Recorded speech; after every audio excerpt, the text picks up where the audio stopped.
하나님 말씀은 신약성경 디모데전서 2장 4절 말씀입니다. 신약성경 337쪽에 있습니다. 디모데전서 2장 4절 말씀, 우리 같이 한 목소리로 함께 읽겠습니다. 하나님은 모든 사람이 구원을 받으며 진리를 아는 데에 이르기를 원하시느니라. 아멘. 잠시 기도합니다. 진리의 영이신 성령님, 참된 구원의 진리를 깨달아 알게 하시고 깨닫게 하신 그 하나님의 은혜로 저희들의 인생이 온전하여질 수 있도록 은혜를 내려 주시옵소서. 저희들의 예배 가운데 하나님의 거룩한 영들로 충만케 하여 주셔서 어둠의 권세들이 틈타지 못하게 하시고 사랑하는 주의 자녀들의 마음속에 하나님의 말씀이 온전히 심길 수 있도록 지혜와 총명을 더하여 주시옵소서. 감사하며 예수님의 이름으로 기도하옵나이다. 네, 주님의 이름으로 거룩한 주일 예배에 참석하신 여러분들을 축복하며 환영합니다.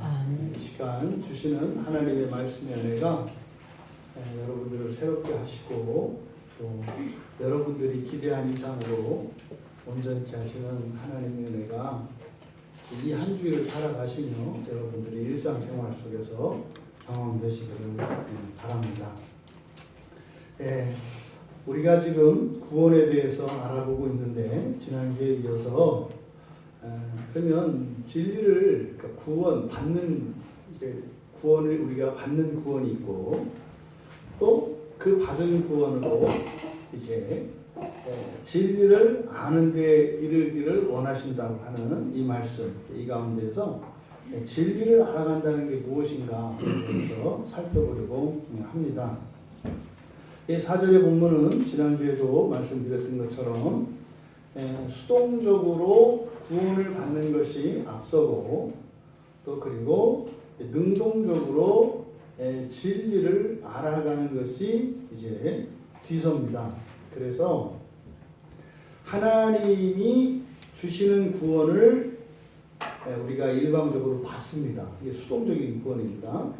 그러니까 우리가 구원을 받는 것, 그러니까 하나님께서 모든 사람이 구원받기를 원하시는데 무슨 그 구원 자체가 목적이 아니라 이 문맥에서는, 그러니까 구원을 주셔서 모든 사람이 구원을 받기를 원하시는데 그 구원을 받도록 하시는 목적이 뭐라는 거예요? 진리를 알아가는 거라는 겁니다. 그러니까 진리를 알 수 있도록 구원을 하신다는 거죠. 그러니까 지금 이 본문에서 나오는 이 구원이라고 하는, 그러니까 하나님이 받기를 원하시는, 우리가 모든 사람이 받기를 원하시는 이 구원이라고 하는 것은 사실은 진리를 알아가는 출발점으로서의 구원입니다. 이게 마치 그 장님이 코끼리를 만지는 것 같이 맨 처음 장님이 이렇게 코끼리에 손을 댔을 때 무언가 있지 않습니까? 이렇게. 그러니까 구원이라고 하는 코끼리를 장님 앞에 이렇게 둔 거예요. 이것을 받는 구원, 받기를 원하신다. 그러니까요, 그 앞에 두셔서 이 코끼리를 만져서 알아가기를 원하게 하시는 거예요. 그러니까 이 코끼리는 진리인 거죠. 그때 이 구원이라고 하는 것은 그렇게 한 번에 이렇게 앞을 볼 수 없는 사람이 이렇게 더듬어서 아는 것 같은, 이것이 이제 구원의 과정인데, 그러니까 지금 여기서 말하는 구원은 진리를 알 수 있는 최초의, 그러니까 진리를 알아갈 수 있는 시작, 이것을 지금 말하고 있습니다. 그러니까 지금 이 본문에서 말하는 것은 구원에 대한 모든 것을 말하는 게 아니에요. 여기서는 진리를 알아가게 하는 시작으로서의 구원을 이야기하고 있다. 그러니까 지금 이 본문에서는 구원이 목적이 아니라 수단인 겁니다. 이해되시죠?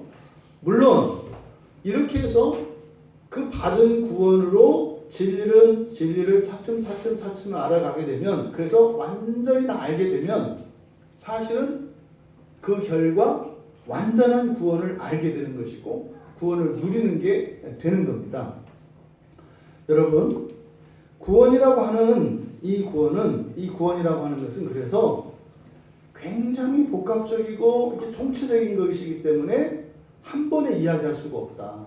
더더군다나 그것은 사람의 지성으로 다다를 수도 없고 사람의 언어로 온전히 다 표현할 수도 없다. 사실은요, 마지막에 구원이 완성되고 난 뒤에라야 이거였구나 이렇게 되는 거예요. 하지만 그림자로서 그 구원이 가치가 있다는 것, 가치가 크다는 것, 그리고 우리에게 아주 좋은 것이라는 것, 그리고 아름답다는 것, 그러니까 이것들은 알 수가 있습니다. 성경에 기록된 것은 바로 그런 내용들이죠. 그러면 여기서 그 구원이라고 하는 것은 진리를 알아가는 출발점이라고 그랬어요. 그러면 이 진리를 알아가는 이 과정을 통해서 이 모든 진리를 알게 되면 구원이 완성이 된다고 그랬어요. 그러면 여기서 지금 우리말 성경에서는 진리를 아는 데에 이르기를 이렇게 번역이 되어 있습니다. 근데 이거를 그대로 직역하면 뭐라고 되어 있냐면, 하나님은 모든 사람이 구원받기를 원하신다. 그리고 진리의 지식을 알기 위하여 나오기를 원하신다. 이렇게 되어 있어요. 이해되시죠? 진리를 받기를 원하신다. 그리고 구원을 받기를 원하신다. 그리고 구원을 받은 사람들이 진리의 지식을 알기 위하여 나오기를 원하신다. 이렇게 되어 있다고요. 근데 여기에는 진리가 있고 진리의 지식이 있어요. 그러니까 진리와 진리의 지식은 다릅니다. 그렇죠? 그러니까 진리를 전체로 본다면 그 진리를 알아가는데 하나 이런 단계가 있다는 것입니다. 진리 또한 한 번에 알 수 없어요. 그러면 진리의 지식을 알기 위해서 나오기를 원한다. 누구한테 나오겠어요? 하나님께죠. 그러니까 구원을 받으면, 정리하자면 구원을 받으면 하나님께 갈 수 있게 되는 것이고, 하나님께 가는 목적이 진리의 지식을 알기 위한 것이다. 이렇게 본문을 정리할 수가 있겠습니다. 그렇다면 이 진리의 지식이라는 것이 무엇인가? 또 진리는 무엇인가? 이것을 우리가 살펴보려고 합니다. 먼저 진리라고 하는 이 말이 의미하는 바가 뭐냐면, 원래 이 말은 알파, 그러니까 아지요. 그러니까 알파벳 A가 이제 헬러 알파라고 하는데, 알레테이아라고 하는 이 말은, 알레테이아 할 때 이 아라고 하는 이 알파벳은 부정적도예요. 무엇이 없는 이런 뜻이거든요. 그럼 뒤에 나와 있는 그 말은 란타노라고 하는 말의 파생어입니다. 그러니까 란타노라고 하는 말은 이게 숨긴다라는 뜻이요. 감추다, 숨긴다 이런 뜻입니다. 그러니까 알레테이아라고 하는 말은 감추어진 것이, 숨겨진 것이 없는 것 이런 뜻이에요. 그러니까 진리라고 하는 이 말의 기본적인 의미는 숨겨진 것이 없는, 다시 말해서 드러나지 않은 것이 없는 지식이 진리입니다. 그럼 여러분들한테 제가 한번 퀴즈를 내볼게요. 구약을 살았던 구약의 백성이 진리를 알 수가, 온전한 진리를 알 수 있을까요? 없을까요? 왜 없을까요? 왜 구약의 백성이 진리를 왜 알 수 없을까요? 계시가 아직 다 드러나지 않았기 때문이에요. 이 진리라고 하는 것은 하나님의 구원의 계시가 완전히 드러난 뒤에라야 비로소 진리가 되는 겁니다. 그래서 진리는 하나님의 계시의 완성과 직결되어 있어요.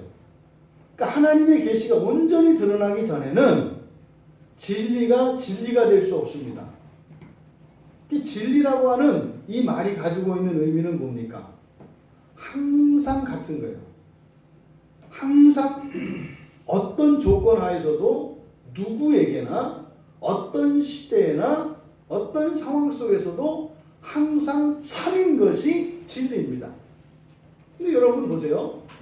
항상 그렇게 모두에게 언제나 그렇게 참인 것, 이것이 무엇일까요? 여러분 살인하지 마라. 하나님의 말씀이죠. 하나님의 말씀이니까 진리잖아요. 그러니까 하나님의 말씀이라는 의미에서는 진리예요. 왜요? 하나님의 말씀은 항상 옳으니까. 근데 여러분 생각해 보세요. 사람을 죽이지 말라라고 하는 이 하나님의 계명이 항상 옳습니까? 항상 이게 참이 됩니까? 그렇지가 않다니까요. 여러분 강도가 여러분의 집에 들어왔습니다. 그러면 여러분의 가족들의 생명을 보호하기 위해서 여러분들이 스스로 방어할 수 있어요, 없어요? 있는 거라고요.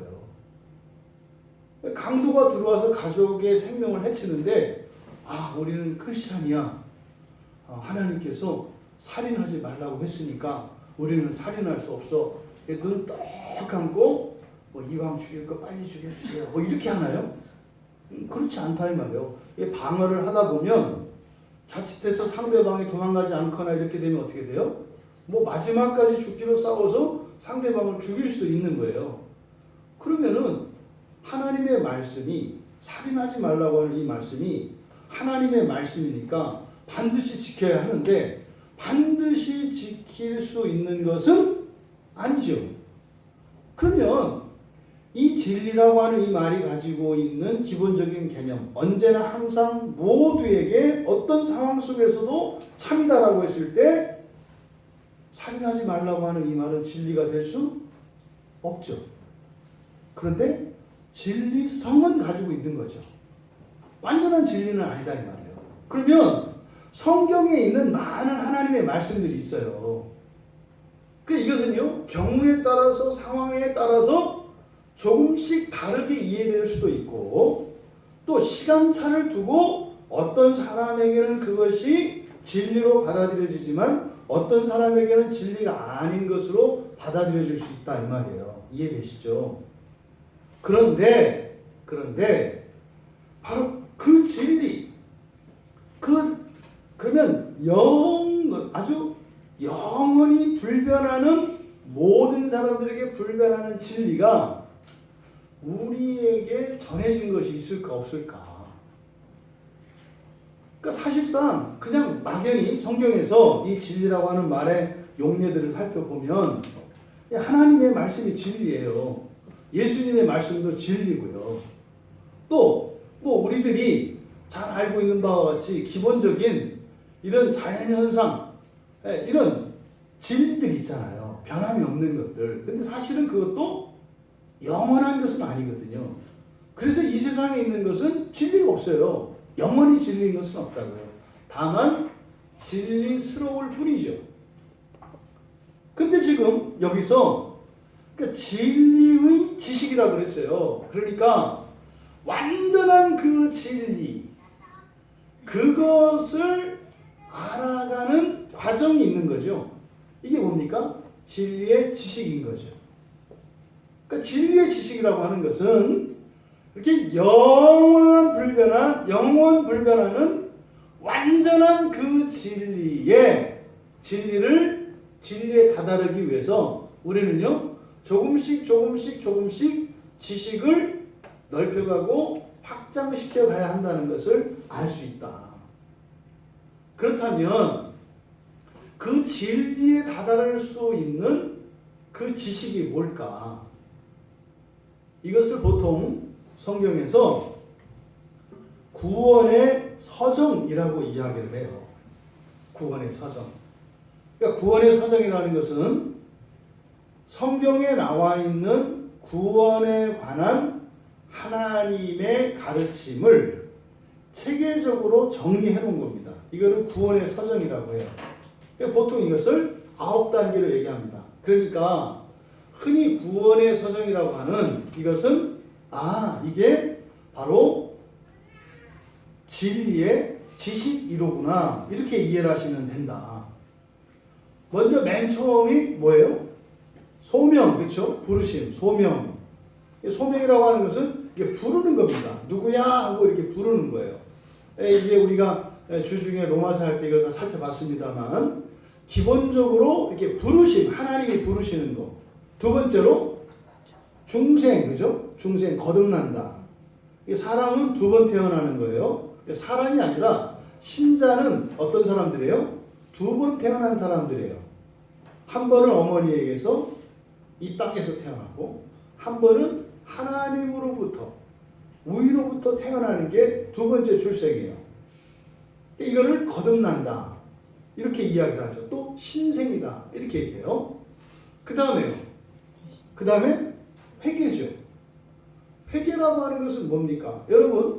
여러분들이 이 회개라는 말이 굉장히 사람들에게 오해가 되기 때문에 이걸 좀 더 효과적으로 설명할 수 있는 방법이 없을까? 이번에 이렇게 생각을 했어요. 회개는 여러분, 근데 뭐 잘못한 거 이렇게 생각하지 마시고 회개 그러면 이렇게 생각하세요.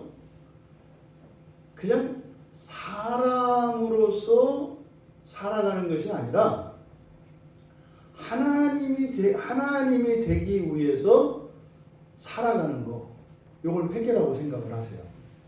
그러니까 회개는 뭐라고요? 사람이 되기 위해서 사는 게 아니라 하나님이 되기 위해서 살아가는 것. 그래서요, 사람으로 살다가 하나님이 되기 위하여 살기로 돌아서는 것. 이게 회개예요. 이게 회개. 그러니까 마치 종으로 살던 사람이 옛날 신분사회에서 종으로 살던 사람이 이제 왕으로 살아가는 것. 이걸 회개라고 한단 말이에요. 이거를 뭐예요? 팔자 고치는 거 아니에요? 종 머슴이 왕이 되는 거면 팔자 고치는 거잖아요. 그러니까 회개라는 것은 어떤 거예요? 그런 거예요. 굉장히 이것은 엄청난 신분의 변화를 일으키는 거예요. 물론 그게 쉽지는 않습니다. 왜요? 그냥 뭐 이렇게 어떤 예의 범절이나 어떤 형식이나 이런 것에 구애받지 않고 마음대로 아무데나 들어놓고 뭐 아무거나 먹고 그냥 편하게 살던 사람이 왕이 되면 굉장히 불편합니다. 옷도 마음대로 못 입죠. 음식도 함부로 못 먹죠. 굉장히 불편한 게 많아요. 그러니까 온전한 왕이 될 때까지는 불편한 게 많아요. 그래서 우리가요, 회개를 꺼려하지만 사실은 그건 굉장히 우리에게 유익한 거죠. 그래서 회개라는 것은 뭐다? 사람의 삶에서 하나님의 삶으로 돌이키는 거. 이걸 회개라고 한다. 이것을 그동안 뭐라고 얘기하는 거예요? 죄를 뉘우치고 죄를 미워하며 결단하여 돌아서는 것. 이렇게 얘기를 하는 거죠. 그렇게 얘기하면 벌써 이렇게 죄책감을 들게 하고 이렇게 한단 말이죠. 근데 그 목적, 바로 회개의 목적은 사람으로 살아가는 삶에서 하나님으로 살아가는 삶으로 전향하는 것을 말해요. 회개의 목적은. 그러니까 회개는 좋은 거라고요. 근데 어려워요. 결코 쉽지 않아요. 맞아요. 그 다음에요. 소명, 중생, 회개. 그 다음에 뭐죠? 신앙, 믿음입니다. 신앙. 신앙이라고 하는 것은 왜 믿음이라고 하지 신앙이라고 할까? 여기에는 이 믿음이라고 하는 성경의 여러 가지 개념을 압축해 놓았기 때문에 그래요. 신앙이라는 말. 그러니까 믿는다는 것은 신뢰하는 겁니다. 상대방을 신용을 하는 거예요. 그러면 믿으면 어떤 일이 일어나요? 그 사람을 의지하게 되죠. 의지하게 돼요. 그리고요, 무엇인가를 맡기기도 합니다. 또 반대로 맡기도 합니다. 대신 무엇인가를 맡았을 때 믿음에 반하지 않도록 충분히 충실히 그 일을 하죠. 그래서 이 믿음 안에는 이러한 내용들이 다 포함이 되어 있어요. 그래서 이것을 신앙이라고 한다고요. 그러니까 신앙이라는 것은 믿고 의지하고 의탁하고 의탁받으며 믿음을 배반하지 않는 것. 이게 신앙이에요. 그리고요. 그 다음에 칭의라고 하는데 이것은 이제 법정적인 용어입니다. 의롭다, 선언되었다 이런 뜻이거든요. 근데 칭의를 그냥 여러분들은 의롭게 된다 이렇게 이야기를 하십시오. 이해하십시오. 의롭게 된다. 그 의롭다는 것은 뭐라 그랬어요? 완전하다. 완전하게 된다. 그러니까 칭의라고 하는 것은 완전하게 된다는 뜻이에요. 무엇으로서? 사람으로서. 사람으로서 완전하게 되는 것. 이것을 칭의라고 합니다. 그 다음에 양자예요. 양자는 하나님의 자녀가 되는 겁니다. 하나님의 자녀가. 그러니까 이것은 하나님의 자녀로 입양이 되는 거죠. 그래서 양자라고 해요. 그러니까 여러분들은 부모가 둘이라고요. 육체의 부모가 계시고 영적인 부모가 계시다고요. 그러니까 영적으로는 우리 모두 한 부모 아래에 있습니다. 그래서 여러분에게도 하나님이 아버지시고 저에게도 하나님이 아버지세요. 무슨 말이에요? 영적인 부모가 있다 이 말이에요. 그래서 영적인 부모는 엄마 아버지가 따로 나뉘어 있지 않아요. 영적으로는 그래서 부모님이에요. 지금 우리나라 이단 가운데 하나님 아버지가 있고 하나님 어머니가 있다고 하는 이 생각, 이것은 뭐예요? 영과 육체를 구별하지 못하는 거예요. 육체는 나뉘어 있어요. 육체는.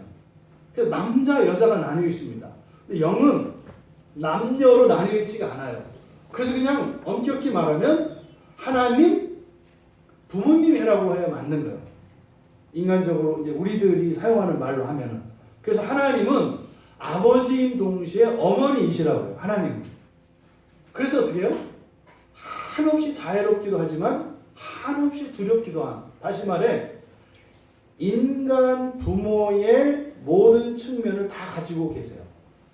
그래서 이 양자라고 하는 것은 바로 우리가 영적인 부모를 가지게 된 것을 말해요. 근데 그것은 하나님께서 우리를 택하셔서 하나님이 그냥 삼으시는 겁니다. 그 다음에 성화입니다. 성화. 그러니까 성은 거룩하다는 뜻이에요. 거룩하게 되어 간다. 여러분, 칭의는 뭐라고 그랬어요? 사람으로서 완전해지는 거라고 그랬어요. 그러니까 사람으로서 완전해야 뭐 하나님이 그 가운데에서 하나님 자녀로 선발할 거 아니에요. 그러면 사람을 하나님께서 데려다가 그냥 사람으로 데리고 사시는 것이 아니라 사람을 하나님의 자녀로 바꾸신다고요. 이게 뭐예요? 성화예요. 그러니까 성화는 거룩하게 되어가는 과정입니다. 그러니까 거룩하다는 것은 사람이 하나님의 자녀가 되어가는 과정을 성화라고 해요. 그 다음이 이제 견인입니다.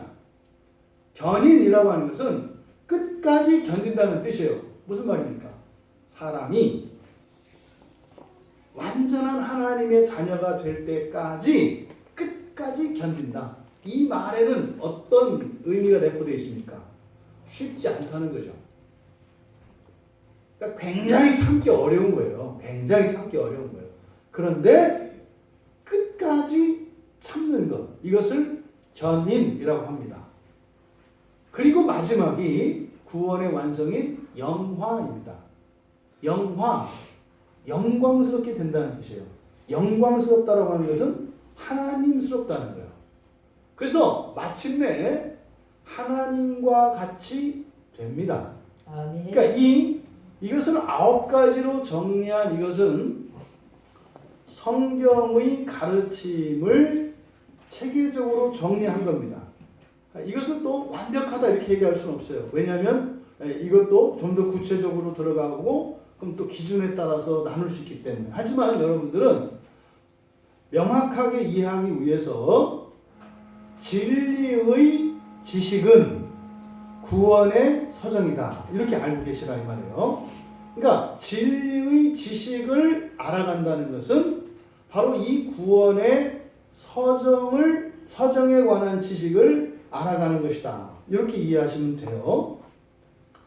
먼저 여러분, 이 구원이라는 것에 대해서 다시 한번 생각을 해봅시다. 구원이라는 게 이제 뭐냐? 우리가 알 수 없는 것을 믿음으로 알 수 있게 하는 거. 그러니까 이해를 시켜야 되거든요. 그래야 그 뭐 믿음이 생기니까 말이죠. 그래서 구원을 사람에 비유해서 우리가 생각해 볼 수 있어요. 구원이라는 게. 왜냐하면 여러분들 가운데서 여러분 마음대로 태어나신 분 계신가요? 아니죠. 근데 지금 현재까지 여러분은 지금 현재 여러분이 되는데 아무런 영향력도 여러분이 행사할 수가 없었나요? 다시 말해서 여러분의 책임이 없나요? 오늘의 이 모습이 되기까지? 있죠. 뭐 오늘 아침만 하더라도 여러분들이 이렇게 씻고 이렇게 하실 때 빗질하고 만지실 때 여러분 머리 스타일이나 이런 거는 다 여러분이 만드신 거 아니에요. 옷도 골라 입으셨을 테고. 그러니까 여러분들이 할 수 있는 게 있고 여러분들이 할 수 없는 게 있죠. 구원이라는 게 그렇다고요. 근데 우리가 이 세상에 태어나는 것은 사실은 나와 상관이 없어요. 이건 그냥 부모님에 의해서 그냥 태어나는 것 뿐이에요. 그리고 어느 시기까지는 절대적인 부모의 도움 아래 살아갑니다. 그 갓난아이가 뭐 무슨 분유를 먹을지, 무슨 메이커의 옷을 입을지, 유모차는 얼마짜리 탈지, 뭐 이걸 애가 결정해요. 그냥 엄마가 사주면 사주는 대로, 뭐 주면 주는 대로 먹고 입고 타고 다니고 뭐 이런 거 아니에요. 근데 이것이 이제 한 두세 살쯤 되면 요게 이제 뭘 좀 알아가지고 좋은 게 싫고 뭐 좋은 게 생기고 싫은 게 생겨서 그게 모르지 뭐 여기 우리 애기들 지성이 심이 들잖아요. 싫어 안 돼. 뭐 이제 알기 시작하면 그 다음부터 이제 부모 뜻대로 안 돼요. 그러니까 어때요? 자기가 하고 싶은 대로. 그래서 자기 책임 하에 자기를 만들어 가잖아요. 그래서 일정 정도의 기간이 흐르면 자기 주도권이 점점점 많아지죠. 이 구원도 이런 거예요. 그냥 받는 구원은 마치 이렇게 뱃속에 내가 어머니 뱃속에 이렇게 잉태된 거 이런 겁니다. 그리고 태어나서 뭐 이렇게 어느 정도까지는 잘하는 거죠. 그러다가 이제 몸도 이제 좀 제 마음대로 할 수 있고 의식도 생기고 감정도 생겨나고 이렇게 하게 되면은 점점점 자기가 좋아하는 거와 싫어하는 것을 따라서 살아가게 되고 그래서 결과가 지금 이렇게 된 거예요. 오늘날까지. 이 구원이 이런 거다 이 말이에요. 그런데 조심하실 것은 여러분들이 이렇게 돼요. 점점 다 자라갑니다. 그래서 장성합니다. 이제 이걸 어른이라고 그러죠. 독립적인 인격체 이렇게 얘기를 하죠. 그럼 어떻게 돼요? 독립을 하게 된다고요. 독립을. 근데 여러분, 동물과 사람은 다릅니다. 동물은 다 자라면 어떻게 돼요? 완전히 관계가 끊어져요. 가끔 뭐 집 나간 고양이가 낳아주신 어머니 고양이를 생각하면서 뭐 편지를 하거나 야옹야옹 찾아오고 뭐 생선 뼈다귀 하나 물어다 주고 이런 일 없어요. 원래 동물은 그런 거예요. 동물은 다 성장을 하게 되면 서로가 이제는 대등한 동물이 되어서 서로 물고 뜯을 수가 있어요. 물론 집단 생활하는 이런 것들은 부모 이런 관계가 아니라 사실은요 무리를 지어서 서열로 되어 있는 거죠. 어미 새끼 이런 관계가 아니라고요. 동물은 그냥 완전히 떨어져 나갑니다. 단절돼요. 일정 기간이 지나면. 근데 사람은요 안 그러죠. 오히려 더 이전보다도 관계가 점점점 친밀해지고 더 견고해집니다. 왜요? 연합되어 가거든요. 연합되어 간다는 말은 무슨 말이냐면 알게 된다는 거예요. 자식으로 살던 사람이 결혼을 해서 아이를 낳고 부모가 되면 비로소 부모의 마음을 알아가죠. 이거를 연합이라고 하는 거예요. 그러면 나를 낳아준 부모나 태어난 나나 똑같이 청년기를 지나고 똑같이 어른이 되어서 부모가 되고 똑같이 늙고 똑같이 죽어요. 그러니까 다른 사람이 하는 것을 어떤 사람은 하지 못하는 이런 거 없어요. 그래서 결국은 어떻게 돼요? 똑같은 과정을 살기 때문에 사람은 사람을 완전히 이해할 수 있는 때가 와요. 모두 다 죽습니다. 이번 주에 우리 죄송합니다만 김영근 집사님 친구분이 돌연사하셨단 말이에요. 55세 나이에. 여러분 이거 생각이나 했겠어요? 저는 벌써 죽었어야 돼요. 근데 그뿐입니까 여러분? 뭐 돌도 안 돼가지고 뭐 태어나자마자 그렇게 세상을 떠나는 아이들이 있지 않아요? 결국에는 죽어요. 그래서요 모든 사람들이 겪는 모든 일들을 모든 과정을 똑같이 겪진 않지만 결국 마지막 죽음이라는 이 과정에 있어서는 모두 다 함께 참여합니다. 그래서 모든 사람은 죽음 속으로 다 연합해요.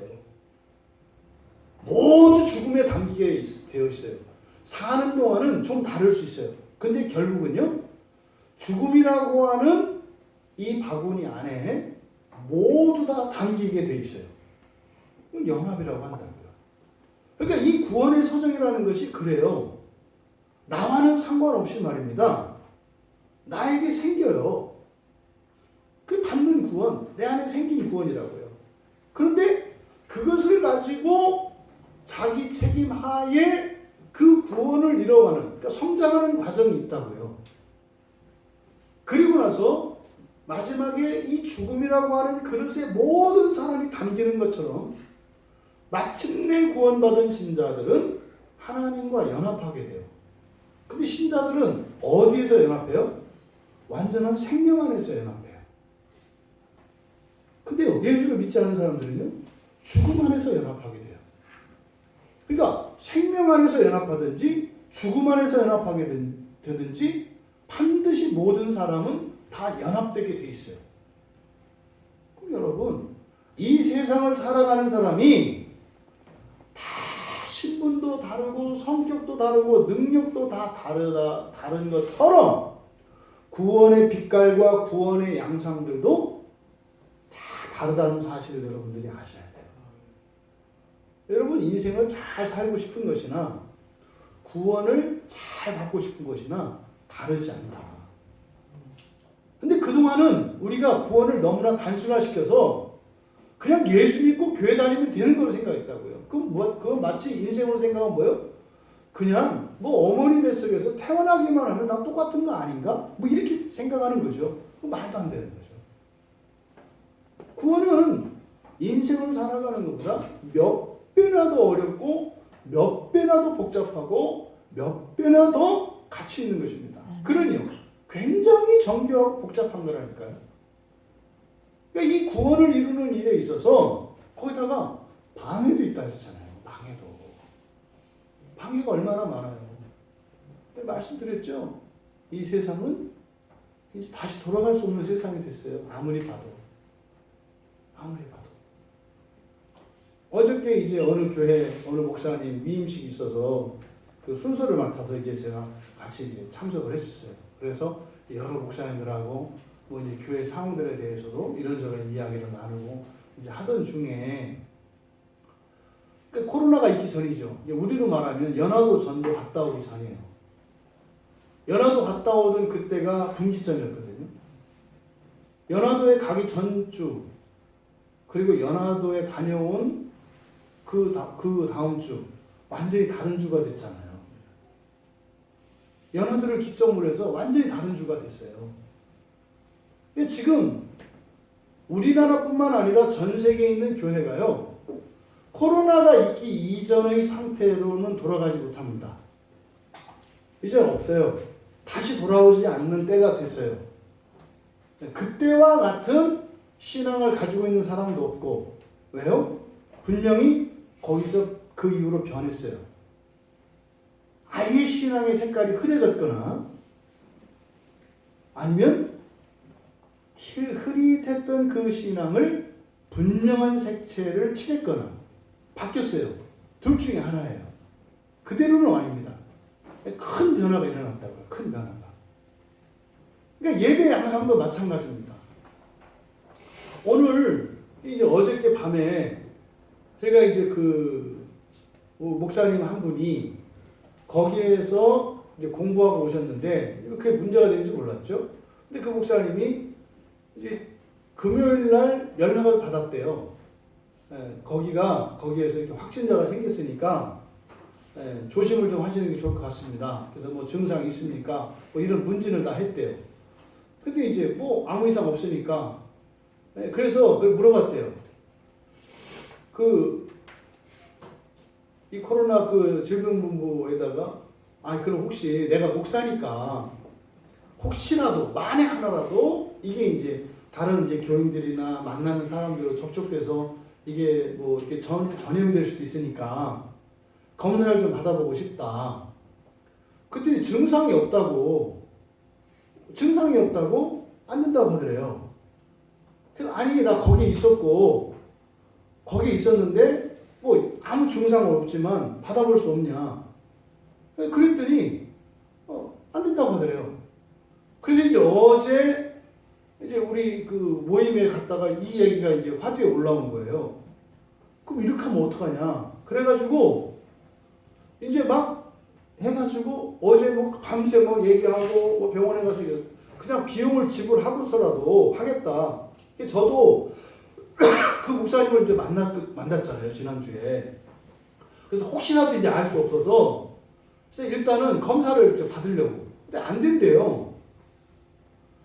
그게 지금 뭐 이상해요. 이게 듣던 거하고 너무 다른 거예요. 막상 접해보니까 이게 좀 다른 거예요. 이렇게 조금 의심이 나서 검사 받으려고 하면 기본적으로 열이 나야 되고요. 그 뭐 목이 아픈 그 기본적인 이 증상이 있어야 된대요. 그 돈을 내고라도 이렇게 하려고 하는데 왜 안 되냐? 그때 그러면 월요일 날 9시에 이제 업무가 시작하면 그때 그냥 뭐 이렇게 응급실이나 이런 데 가셔서 그건 뭐 본인이 원하는 거 그냥 가서 돈을 내고 이렇게 하시는 건 상관이 없습니다. 근데 지금 24시간 지금 이제 검사를 하거든요. 거기서는 안 된대요. 이게 만에 하나라도 위험성이 있으니까 뭐 하여튼 뭐 제가 안 된다고 말씀을 드렸습니다. 뭐 이렇게 얘기를 하고 월요일 날 가서 받으라는 거죠. 그래서 이제 그 목사님은 이제 막 우리 시찰 목사님들이 이제 막 난리를 쳐가지고 일단 이제 그 목사님이 정확하게 판정을 받아야 아니다라고 하는 음성 판정을 받아야 이게 지금 해산이 되니까. 왜냐면 지금 뭐 이렇게 목사님 만나고 막 이렇게 했기 때문에 지금 뭐 다 걸려 있어요. 그 목사님이 만약 양성 판정 나오면 난리가 나게 된 상황이에요 지금. 그래가지고 좀 애매하게 된 거예요. 그래서 이제 밤새 고민을 하다가 일단은 교인들한테 이제 알려야 되겠다 하면서 이 생각을 했어요. 그동안 코로나를 놓고 제가 고민했던 게 신앙에 있어서 절대적인 가치거든요. 예수를 믿는 사람이 그 어떤 경우에도 절대로 포기할 수 없는 절대 가치가 뭘까? 예수 믿는다고 말하는 걸까요? 6.25 때는 그거였어요. 6.25 때는 말씀드렸죠. 6.25 때는 그 인민군들이 너 예수를 믿어? 네, 그러면 죽여요. 아니요, 그러면은 두 번도 안 물어보는데 그냥 통과해요. 얼마나 잘 믿어주는지. 아니요, 그러면 그냥 보내준대요. 근데 거기서 네 하는 사람이 있었다니까요. 그 사람에게는 누군가가 당신은 예수를 믿소? 네라고 이야기하는 게 그 사람에게는 절대 가치인 거죠. 그 사람에게는. 그러니까요. 다른 사람이 네라고 하면 죽는 것을 뻔히 알면서도 네라고 할 수밖에 없었던 거예요. 왜요? 그 사람에게는 그게 절대적인 가치였기 때문에 아니오라고 못하는 거예요. 그러면 그 상황에 여러분 아니오 하면 안 됩니다. 네라고 하세요. 이 얘기하는 게 아니에요. 여러분 마음대로 하세요. 내라고 하고 죽어도 되고 아니요 하고 살아도 돼요. 정답은 없어요, 여러분. 괜찮아요. 순교하셔도 괜찮고 더 사셔도 괜찮아요. 아무렇게 하셔도 돼요. 근데 중요한 것은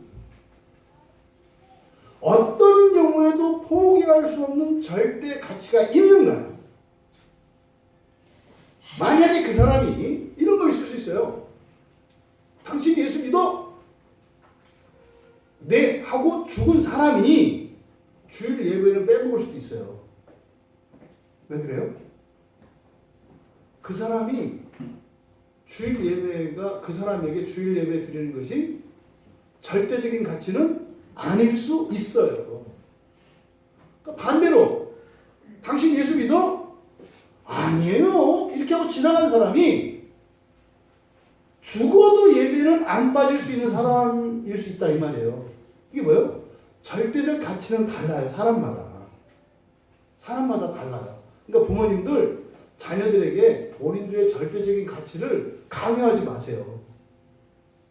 왜요? 당신이 반드시 그래야 된다고 하는 게 있으면 당신은 다른 사람이 반드시 그래야 한다는 것을 그러지 않아도 되는 거라고 이해하고 있기 때문에 그냥 니캉내캉 이렇게 되는 거예요. 중요한 것은 절대적인 가치가 있는 거예요. 근데 이 코로나 관련해서 저에게 있어서는 예배가 절대적인 가치예요. 저는 죄송하지만 제가 코로나 확진을 받아도요, 여기서 설교할 거거든요. 저는 그럴 거예요. 물론 알려드릴 테니까 염려하지 마세요. 확실하게 알려드릴 거고 또 나름대로 소독하고 예방조치를 할 거예요. 근데 저는 여기서 설교할 거라고. 여러분이 쫓아내셔도 저는 설교할 거예요. 왜요? 저는 이 예배가 절대적인 가치예요. 저에게는. 내가 왜 목사 됐는데요? 예배 안 빠지려고 목사 된 거예요. 저는 예배 목사가 안 됐으면 예배를 빠졌을 가능성이 많아요.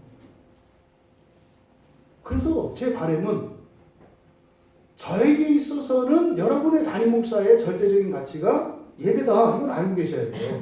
그래야 오해가 없어요. 안전에 대해서 생각하지 않고 뭐 이러는 게 아니에요. 저는 그냥 피를 토하고 죽어도요, 예배 드리다가 죽을 거예요. 저의 가치거든요. 훨씬 가치 있어요, 저한테는 그게. 심지어 좀 상황이 좀 반대가 되면 좀 감동스러울 수 있어요. 내가 걸리면 좀 그런데 여러분이 다 걸렸어요. 저는 여기 와서 설교해요. 콜록콜록콜록콜록 난리가 나도 전 여기서 예배 드릴 거라니까요, 여러분하고. 아까 내가 걸렸을 때 여러분이 약간 손해보는 것 같았죠? 여러분이 다 걸려도 다른 사람은 안 하고 올 거예요. 여러분의 병원에 있으면 좀 찾아가요. 갈 수만 있다면 갈 거라니까요. 왜요? 예배가 저한테는 절대적인 가치이기 때문에 그래요. 여러분에게 절대적 가치가 있는가? 이것을 더욱 생각하게 되는 계기가 됐어요. 막상 이렇게 닥쳐보니까요, 별의별 생각이 다 나더라고요. 이게 막상 이렇게 딱, 사실 뭐 이렇게 제가 그 자리에 있었던 것도 아니고, 뭐 건너, 뭐 또 그분도 또 이렇게 뭐, 이렇게 위험한 상황은 아니었는데도, 막상 이거를 막 하게 되니까 이제 시찰을 안 해도 어떤 목사님은 이 불안증이 심한 분은 난리 났어요, 지금. 밤새 막 올리고 막, 뭐 절대 드리면 안 됩니다. 이거 안 됩니다. 이것은 뭐, 돌다리도 두들겨가지고 좋습니다. 막, 이거 틀린 말이 아니잖아요. 그러니까 저도 또 그거 맞지. 근데 그분에게는 예배가 절대적인 가치가 아니에요. 그분은 회의가 절대적인 가치예요. 노예에서 잘못되는 건 그분은 못 봐요. 목숨을 걸어요, 그분은. 그러니까요, 이 목회자들 사회에서 이루어지는 회의 절차나 이런 것들은 정말 하나님 보시기에 합당한 게 이루어져야 된다고 하는 절대적인 가치가 있어요, 그분은. 그러니까요, 엄청나게 사람들로부터 핍박을 받고 욕을 먹어도 포기를 안 해요. 그러니까 그런 분이 있으니까 어떻게 돼요? 노예가 타락하지 않아요. 그런 분이 있으니까. 그러니까 그분은 그게 절대적인 가치예요. 그럼 어떤 분은 이 성경이 절대적인 가치일 수 있어요. 그러니까 이 절대적인, 이 성경이 절대적인 가치인 분 앞에서 성경을 밟았다. 다리를 잘라요. 어떻게 성경을, 차라리 나를 밟아라. 뭐 이렇게 하는 거죠. 그러니까 여러분, 뭐냐가 중요한 거 알아요. 중요한 것은 절대적인 가치가 있느냐예요. 여러분 생각해 보세요. 여러분들의 절대적인 가치가 뭡니까? 그때 이번 코로나 사태를 통해서요. 그게 확 드러났어요. 없어요. 예배를 막 드리지 말아야 된대요. 그럼 뭐 그럴 수 있어요. 뭐 틀린 얘기 아니거든요. 충분히 설득력이 있어요. 그러면 목사님에게 있어서 아니면 당신에게 있어서 이 세상을 살아가면서 절대적으로 양보할 수 없고 포기할 수 없는 게 뭡니까? 없어. 그럼 상당히 지금 신앙이 병들은 거예요. 여러분, 가족관계도 마찬가지입니다. 가족관계도 마찬가지예요. 절대적으로 포기하고 양보할 수 없는 게 있는 거예요. 절대로 할 수 없는 게 있다니까요. 그랬죠, 우리 자녀들한테. 부모는 자녀의 판단 대상이 아니다. 이게 지금 시대 정신을 완전히 역행하는 거죠. 여러분들이 자녀된 여러분들, 부모는 여러분의 판단의 대상이 아니에요. 근데 안 받아들이시거든요. 이해가 안 돼요. 어떻게 자식한테 부모가 판단의 대상이 아니지? 이거는 지금 옳고 그르거나 논리를 얘기하는 게 아니에요. 상식을 얘기하는 게 아니에요. 그런 게 있어요. 이걸 뭐라 그래요? 도리라고 하는 거예요. 개나 소나 말이나 돼지에게는 없는 게 도리예요. 부모와 자식 관계에 있어서 자식은 절대로 부모를 판단하면 안 돼요. 이건 도리예요, 도리. 이게 절대적 가치예요. 근데 이게 다 무너졌거든요. 왜 이런 일이 일어났어요? 교회에서 우리 신앙에 대해, 하나님에 대해 절대적인 가치를 버리는 순간 도미노처럼 이 세상에 있는 절대 가치는 다 무너지기 시작합니다. 그거를 포스트 모던 사회라고 얘기를 해요. 다 나만 옳죠. 다 나만 옳죠. 내 기준으로만 다 세상을 보죠. 그런 거예요. 첫째는 첫째의 눈으로 세상을 봐요. 아시나요? 첫째는 첫째의 눈으로 세상을 봐요. 막내는 막내의 눈으로 세상을 봅니다. 그러면요, 전혀 다른 세상이에요. 어떤 일이 딱 터졌어요. 첫째가 바라보는 이 사건에 대한 의미, 막내가 바라보는 이 사건의 의미 완전히 다릅니다. 완전히 달라요. 근데 여러분들은 첫째도 아니고 막내도 아니고 둘째도 아니고 셋째도 아니에요. 누구요? 하나님의 자녀들이에요. 그러면요, 여러분은 첫째도 되고 막내도 되고 둘째도 되고 남자도 되고 여자도 되고, 이게 그 동성 이런 거 얘기하는 거 아니에요. 성 정체성을 분명히 갖고 있대. 남성이지만 여성을 이해하고 여성이지만 남성을 이해하고 되라는 게 아니에요. 이게 하나님의 자녀들이에요. 아멘. 그런데요, 안 하려고 한다고요. 다 자기. 그래서요, 첫째와 첫째가 만나면 아주 잘 살든지 난장판이 됩니다. 고집센 첫째끼리 만나면 쌍도 사거든요. 맨날 물어뜯거든요. 절대 양보 안 하거든요. 막내와 막내가 만나면 이것도 이제 난장판입니다. 둘이 퍼지기 시작하면 끝도 없습니다. 그리고 뭐예요? 나만 존중받으려고 하잖아요. 왜? 나는 막내, 난 연약하거든요. 항상 막내는. 난 보호받으려고 하거든요. 그러니까 둘이 보호받으려고. 그럼 어떻게 봐? 나 아프대. 그럼 뭐라 그래요? 나 아파. 그런 거예요. 나도 아파. 그럼 어쩌자는 거예요, 지금? 근데 그냥 나도 아파가 아니지, 더 아파, 이러죠. 그러니까 말을 못해. 배고파. 난 더 고파. 그러니까, 아니, 집에 들어가서 밥을 먹으려고 하는데, 배고프네. 생각해. 난 더 고프네. 섞여가는 거예요. 이게 이제 막내들의 특성이에요. 막내들과, 그러니까 막내와 막내, 큰애와 큰애가 만나서 이게 부정적으로 나타나는 일들이에요. 그러니까 이 모든 역할들을 다 배워야 돼요. 이게 그리스도인이에요. 부자도 배워야 되고 가난한 사람도 배워야 되고요. 여러분이 정말 신분이 높은 사람도 배우고 신분이 낮은 사람도 배우고, 그래서 여러분 안에는 그 모든 게 다 이렇게 있어야 돼요. 이게 의롭게 되는 거예요. 아멘. 이게. 그래서요, 어른 역할도 하고 어린 사람 역할도 하고 이거 다 할 수 있어야 되는 거예요. 항상 머리가 되려고 그러면 난리가 나는 거예요. 교회 온통 머리만 있다고 생각해보세요. 머리만 떼굴떼굴, 몸통은 다 찌개 끓여 먹고 다 막 머리만 돌아다녀. 이거 얼마나 이게. 또 거기다가 몸통만 또 다 돌아다녀. 그뭐 이거 육수를 낼 수가 있나? 여러분, 여러분들에게 이런 절대적인 가치가 무너지면 그냥 고정된 인식을 가지고 제한된 인생을 살아갈 수밖에 없어요. 근데 여러분이 절대적인 가치를 가지게 되면 그 안에서 전 인격과 전 세대와 모든 역할을 다 할 수 있게 된다. 무슨 말이에요? 제 손은 손이거든요. 그리스도인은 어떻게 되냐면 제 왼쪽 다리가 없어졌어요. 그러면요, 이 손을 떼서 다리를 붙일 수 있다 이 말이에요. 이게 그리스도인이에요. 손인데 머리 역할도 하고 다리 역할도 할 수 있는 거예요. 다리인데 손 역할도 하고 팔 역할도 하고 머리 역할도 할 수 있는 거예요. 이게 뭐와 관계되어 있다? 절대적 가치와 관계되어 있다. 근데 절대적 가치가 사라지면 어떻게 돼요? 왼팔은 왼팔로, 오른팔은 오른팔로. 그러니까 이 절대적 가치는 하나 되게 하는 것이거든요. 전일성이 깨지면 그냥 자기 주장만 하는 게 된다고요.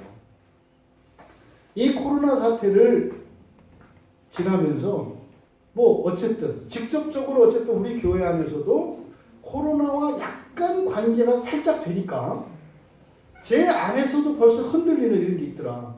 근데 여기서 다시 한번 저는 예배에 대해서 생각하게 된 거예요. 그런 생각도 했어요.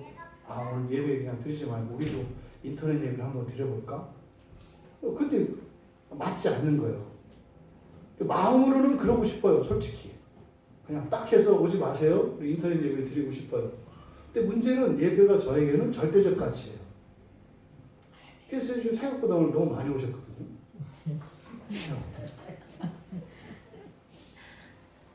부디 여러분들이 걸리고 내가 안 걸려서 이렇게 서기를 바라는데 이런 상황 자체가 어쨌든 제가 열구가 돼서 이렇게 됐는데 함께 예배해서 얼마나 기쁘고 감사한지 모르겠어요. 근데 여러분, 신앙생활에서 여러분들이 절대적 가치로 삼을 수 있는 게 별로 많지 않아요. 그리고 그렇게 하기가 쉽지 않아요. 그리고요, 이왕이면 약속이 있는 것, 그리고 그럴 만한 것으로 삼아야 되지 않겠어요? 그게 예배예요, 여러분. 기도는 했다 안 했다 할 수도 있어요. 성경 보고 안 보고 할 수도 있어요. 네? 설교 듣고 안 듣고 할 수도 있어요. 착하게 살고 안 살고 그럴 수 있어요. 순종할 수도 있고 불순종할 수도 있어요. 왜요? 우리가 약해요. 근데 여러분들이 절대적으로 할 수 있는 게 딱 하나 있어요. 예배예요. 예배가 절대적인 가치로 삼을 수 있는 가장 쉬운 거예요. 예배가 가장 어려운 게 아니에요. 가장 초보적인 것이에요. 그 얘기 뭡니까?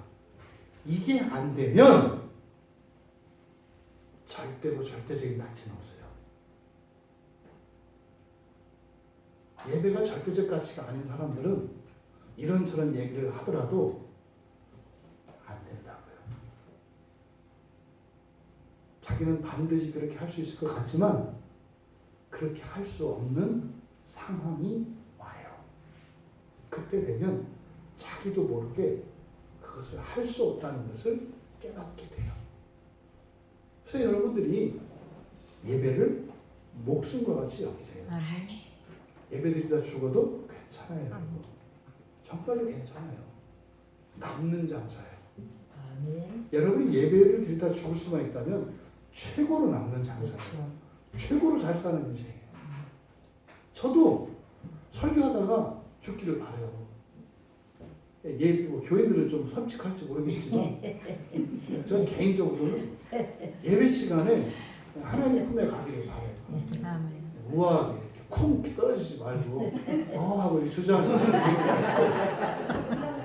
그렇게 가고 싶어요. 정말 예배 시간에. 여러분들도 한 분 한 분 그렇게 가길 바라요. 예배 드려다가 하고 자고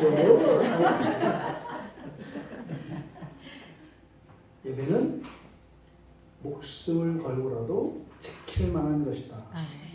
이번 코로나 사태를 통해서 여러분들이 이 예배를 절대적 가치로 이것을 회복할 수 있다면 큰 유익을 얻으실 겁니다.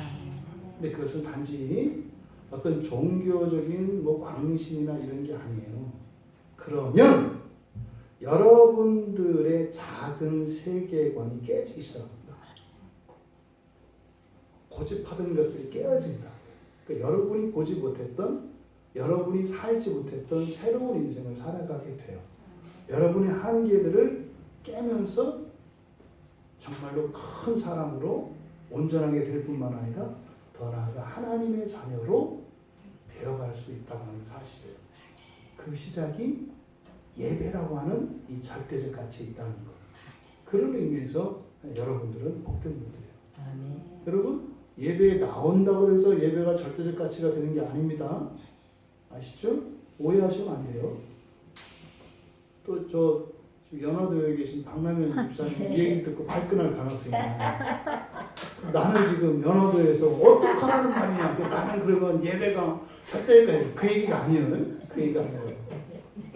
거기에서 시간을 지켜서 지금 그러고 있어요. 그게 절대적 가치죠. 네, 그런 거죠. 형편에 따라서 유연하게 할 수 있는 거예요. 네? 억지로 더더군다나 뭐 지금 아기가 있거나 또 이렇게 직장과 관련되거나 우리 예배 안 나오셔도 괜찮다 이 말이에요. 중요한 건 뭐다? 그것이 여러분의 절대적 가치인가? 네? 절대적 가치인가? 근데 절대적 가치인 것과 절대적 가치를 따라 사는 것 사이에는 차이가 있어요, 여러분. 그것이 절대적인 가치가 되어도 이런저런 상황들에 얽혀 있어서 절대적 가치를 따라 살아갈 수 없기도 해요. 그럴 만한 사람이 돼야 하고 그럴 형편이 되고 그런 환경이 돼야 그걸 따라갈 수 있거든요. 하지만 절대적 가치가 되면 어떻게 돼요?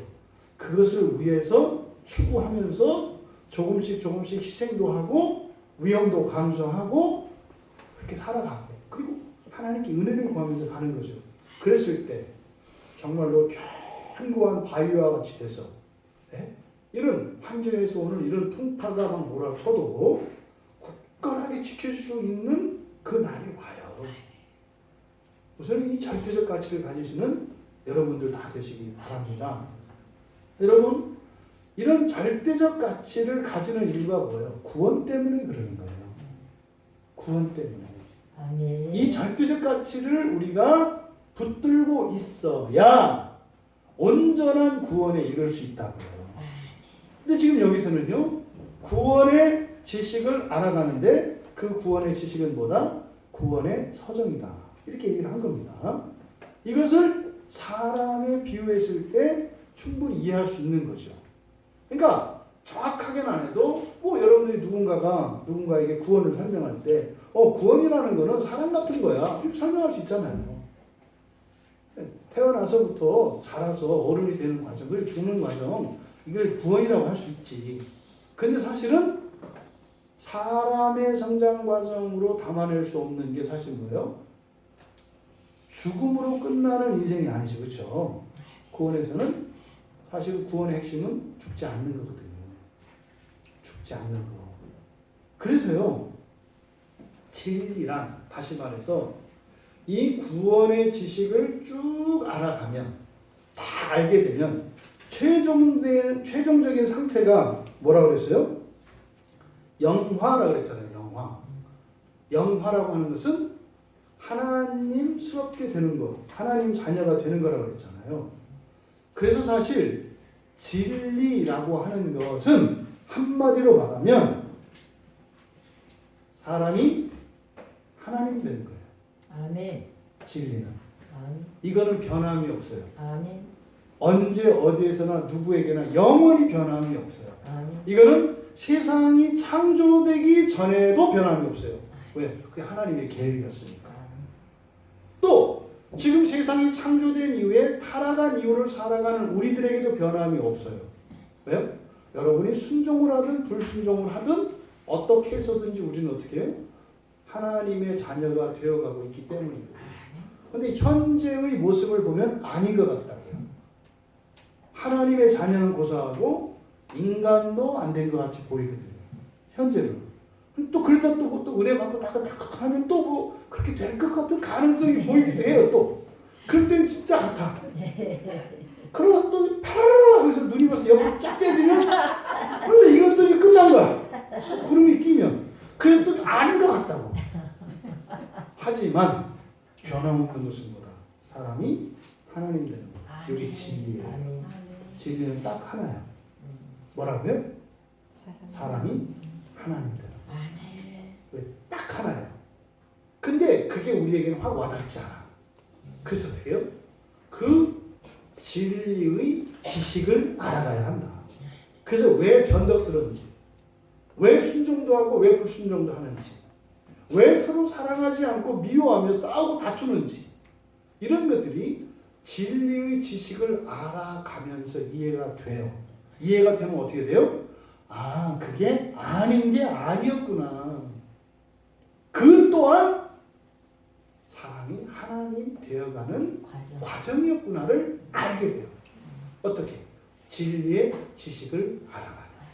그래서 우리가 이 진리의 지식을 알아가야 하는 거예요. 진리를 한마디로 말하면 뭐라고요? 사람이 하나님 되는 거. 이 얘기를 성경 안에서 과연 그런가 확인해 볼 필요가 있잖아요. 구약 성경에 이 진리라고 하는 이 말은 히브리어로는 이게 에메트라는 말이에요. 에메트. 그러니까 에메트라고 하는 이 말은 사실, 진실, 성실 여러 가지로 번역될 수 있는 말이에요. 그러니까 구약에서는 아직 진리가 아니라고 그랬죠. 그러니까 구약의 사람들에게 그렇다는 거예요. 구약의 사람들에게는 하나님의 계시가 완전히 드러나지 않았기 때문에 진리가 되지 않아요. 근데 사실은 시편 82편에 보면 진리가 선포는 됐거든요. 근데 못 알아듣거든요. 근데 예수님이 비로소 오셔서 하나님이 되셨잖아요. 예수님이 사람으로 오셔서, 예? 사람으로 오셔서 하나님이 되셨잖아요. 그러니까요, 진리가 됐잖아요. 그 이전까지는 진리가 선포됐지만 못 알아듣는다고요, 그게. 그래서 시편 80편 6절 말씀을 구약의 사람들은 진짜로 하나님 신이 아니라 그냥 높은 사람, 존귀한 사람, 그런 사람을 의미하는 거다. 이렇게 이해를 했어요, 구약의 사람들은. 근데 예수님이 오셔서 그게 아니다 이렇게 가르쳐 주셨잖아요. 이 요한복음 10장에 나오는 말씀이잖아요. 그거 아니야. 진짜 그때 신은 신을 말하는 거야. 하나님을 말하는 거야. 예수님이 이렇게 말씀하셨다고요. 그리고 예수님, 사람이신 예수님이 하나님이 되셨잖아요. 아멘. 첫째로는 변화산상에서 보여주셨어요. 이렇게 하나님 되신 모습을. 그리고 죽음에서 일어나시고 승천하셔서 그리고 나서도 바울 사도에게 나타나서 죽지 않았다. 내가 하나님 됐다는 것을 가르쳐 줬다고요. 그러니까요, 진리를 알게 되니까 바울이 어떻게 해요? 바울은 원래 진리를 따라가던 사람이에요. 근데 바울이 알고 있던 진리는 온전한 진리가 아니었던 거죠. 근데 진리를 만나니까 이제는 진리를 향해서 간 거예요. 그러니까 바울은 항상 진리를 추구하면서 살던 사람이라고요. 그러니까 예수를 만나고 나니까 아, 이거구나. 진리는 사람이 하나님 되는 거구나. 제가 여러분들한테 전하고 싶은 복음의 핵심이 이거예요. 여러분은 하나님 되시는 거예요. 아멘. 여러분 하나님 되시는 거예요. 아멘. 이게 성경에 있는 모든 진리의 핵심이고 결론이에요. 그리고 나서 어떻게에 관해서 이제 이야기를 하는 거죠. 교회를 세우는 것이고 성경을 봐야 하는 것이고 설교를 들어야 하는 것이고 함께 밥 먹고 공동체를 이루어가야 하는 것이고 우리가 기도하면서 회개해야 하고 하나님 은혜를 구해야 하는 것이고 그런 일들은 천사와 귀신들이 하는 것이고 우리 마음속에서는 내 생각도 아닌 것이 내 생각처럼 하고 내 감정도 아닌 것이 내 감정인 것처럼 해서 나를 화나게 만들고 내 얼굴을 울그락불그락하게 하고 사실 내가 안 하는데 이런 얘기들을 우리가 하는 거죠. 진리가 여러분 중심에 서셔야 돼요. 그러면 여러분 신앙이 명확해져요. 여러분 인생이 명확해져요. 진리는 뭐라고요? 사람이 하나님 되는 거다. 하나님. 근데 이게 진리라고 그랬잖아요. 이거 알 수 없어요. 그래서 이걸 아는 게 뭐다? 진리의 지식을 알아가는 것이다. 진리의 지식은 뭐다? 구원의 서정이다. 그러면 이 진리를 구약에서 어떻게 얘기하느냐? 대표적인 본문을 몇 개 불러드릴게요. 시편 61편 7절에 보면 그가 영원히 하나님 앞에서 거주하리니 인자와 진리를 예비하사 그를 보호하소서. 인자와 진리를 예비하사 그를 보호하소서. 이 진리라는 말은 구약 성경에서 인자라는 말과 함께 사용됩니다. 근데 인자라고 하는 말은 헤세드예요. 헤세드. 우리말 성경에는 인자라고만 번역된 게 아니라 성실이라고도 번역되어 있고 은혜라고도 번역되어 있고 긍휼이라고도 번역되어 있어요.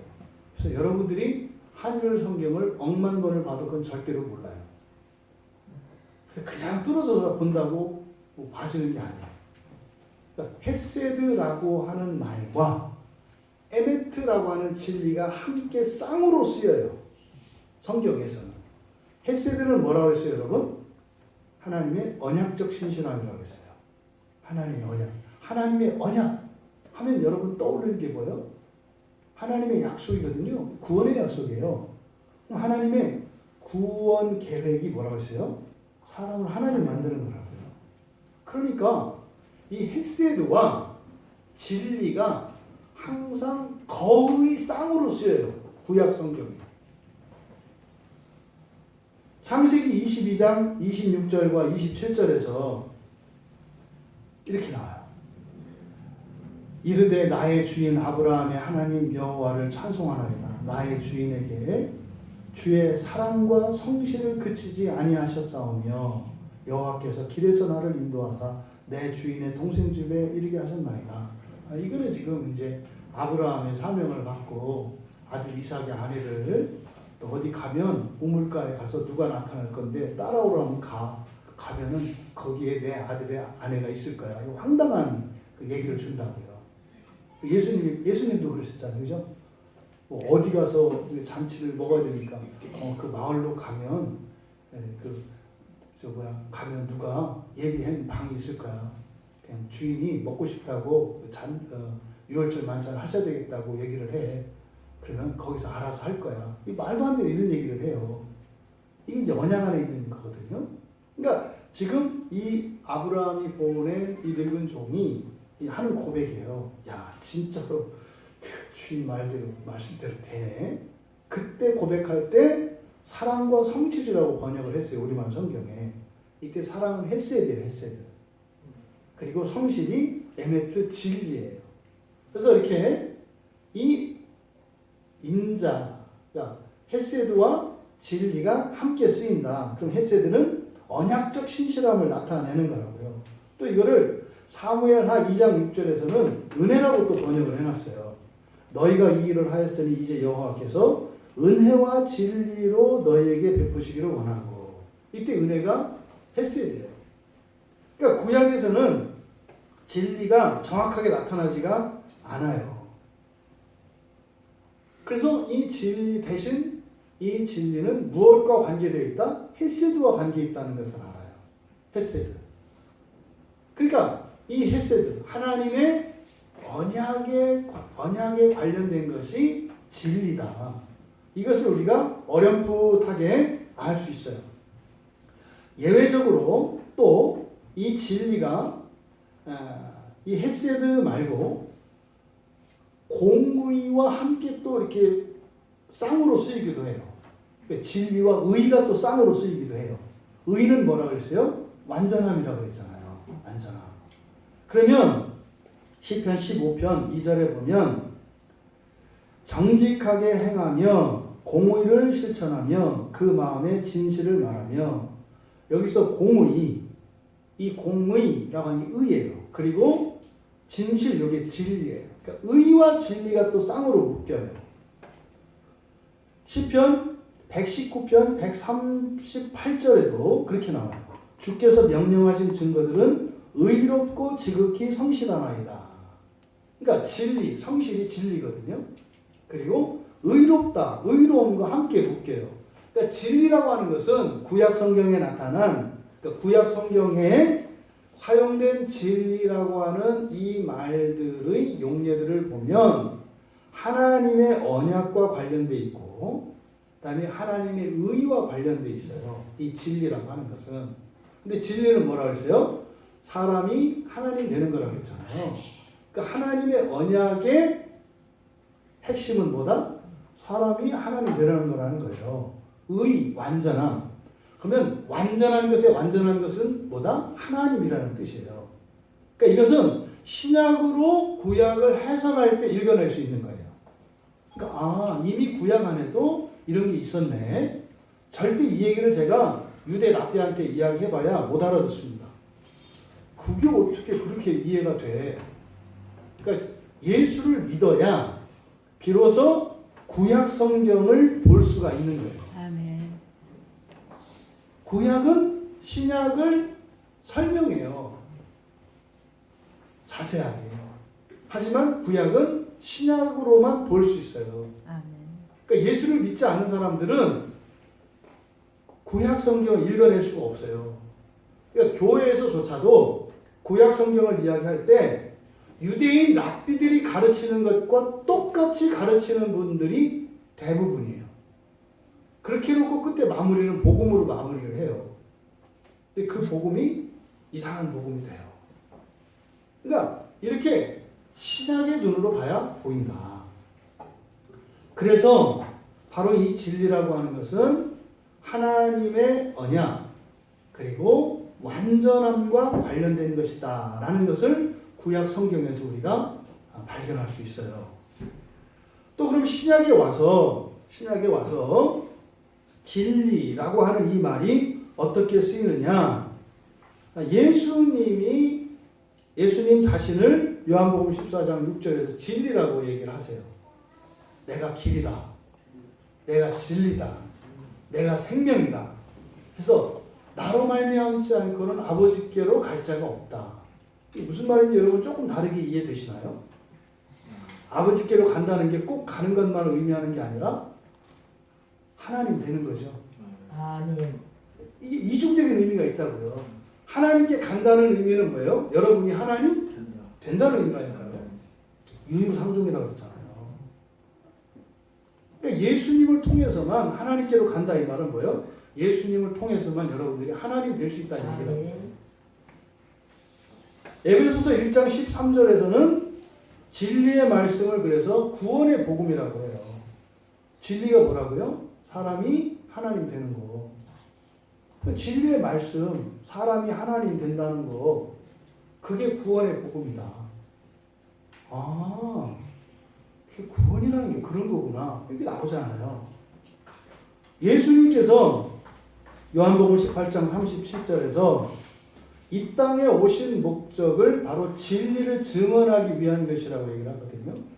진리를 증언하기 위해서 오셨다 그래요. 근데 증언을 말로만 하시는 게 아니죠. 말씀으로도 하셨고 몸으로도 이루셨죠. 사람이 하나님이 되셨잖아요.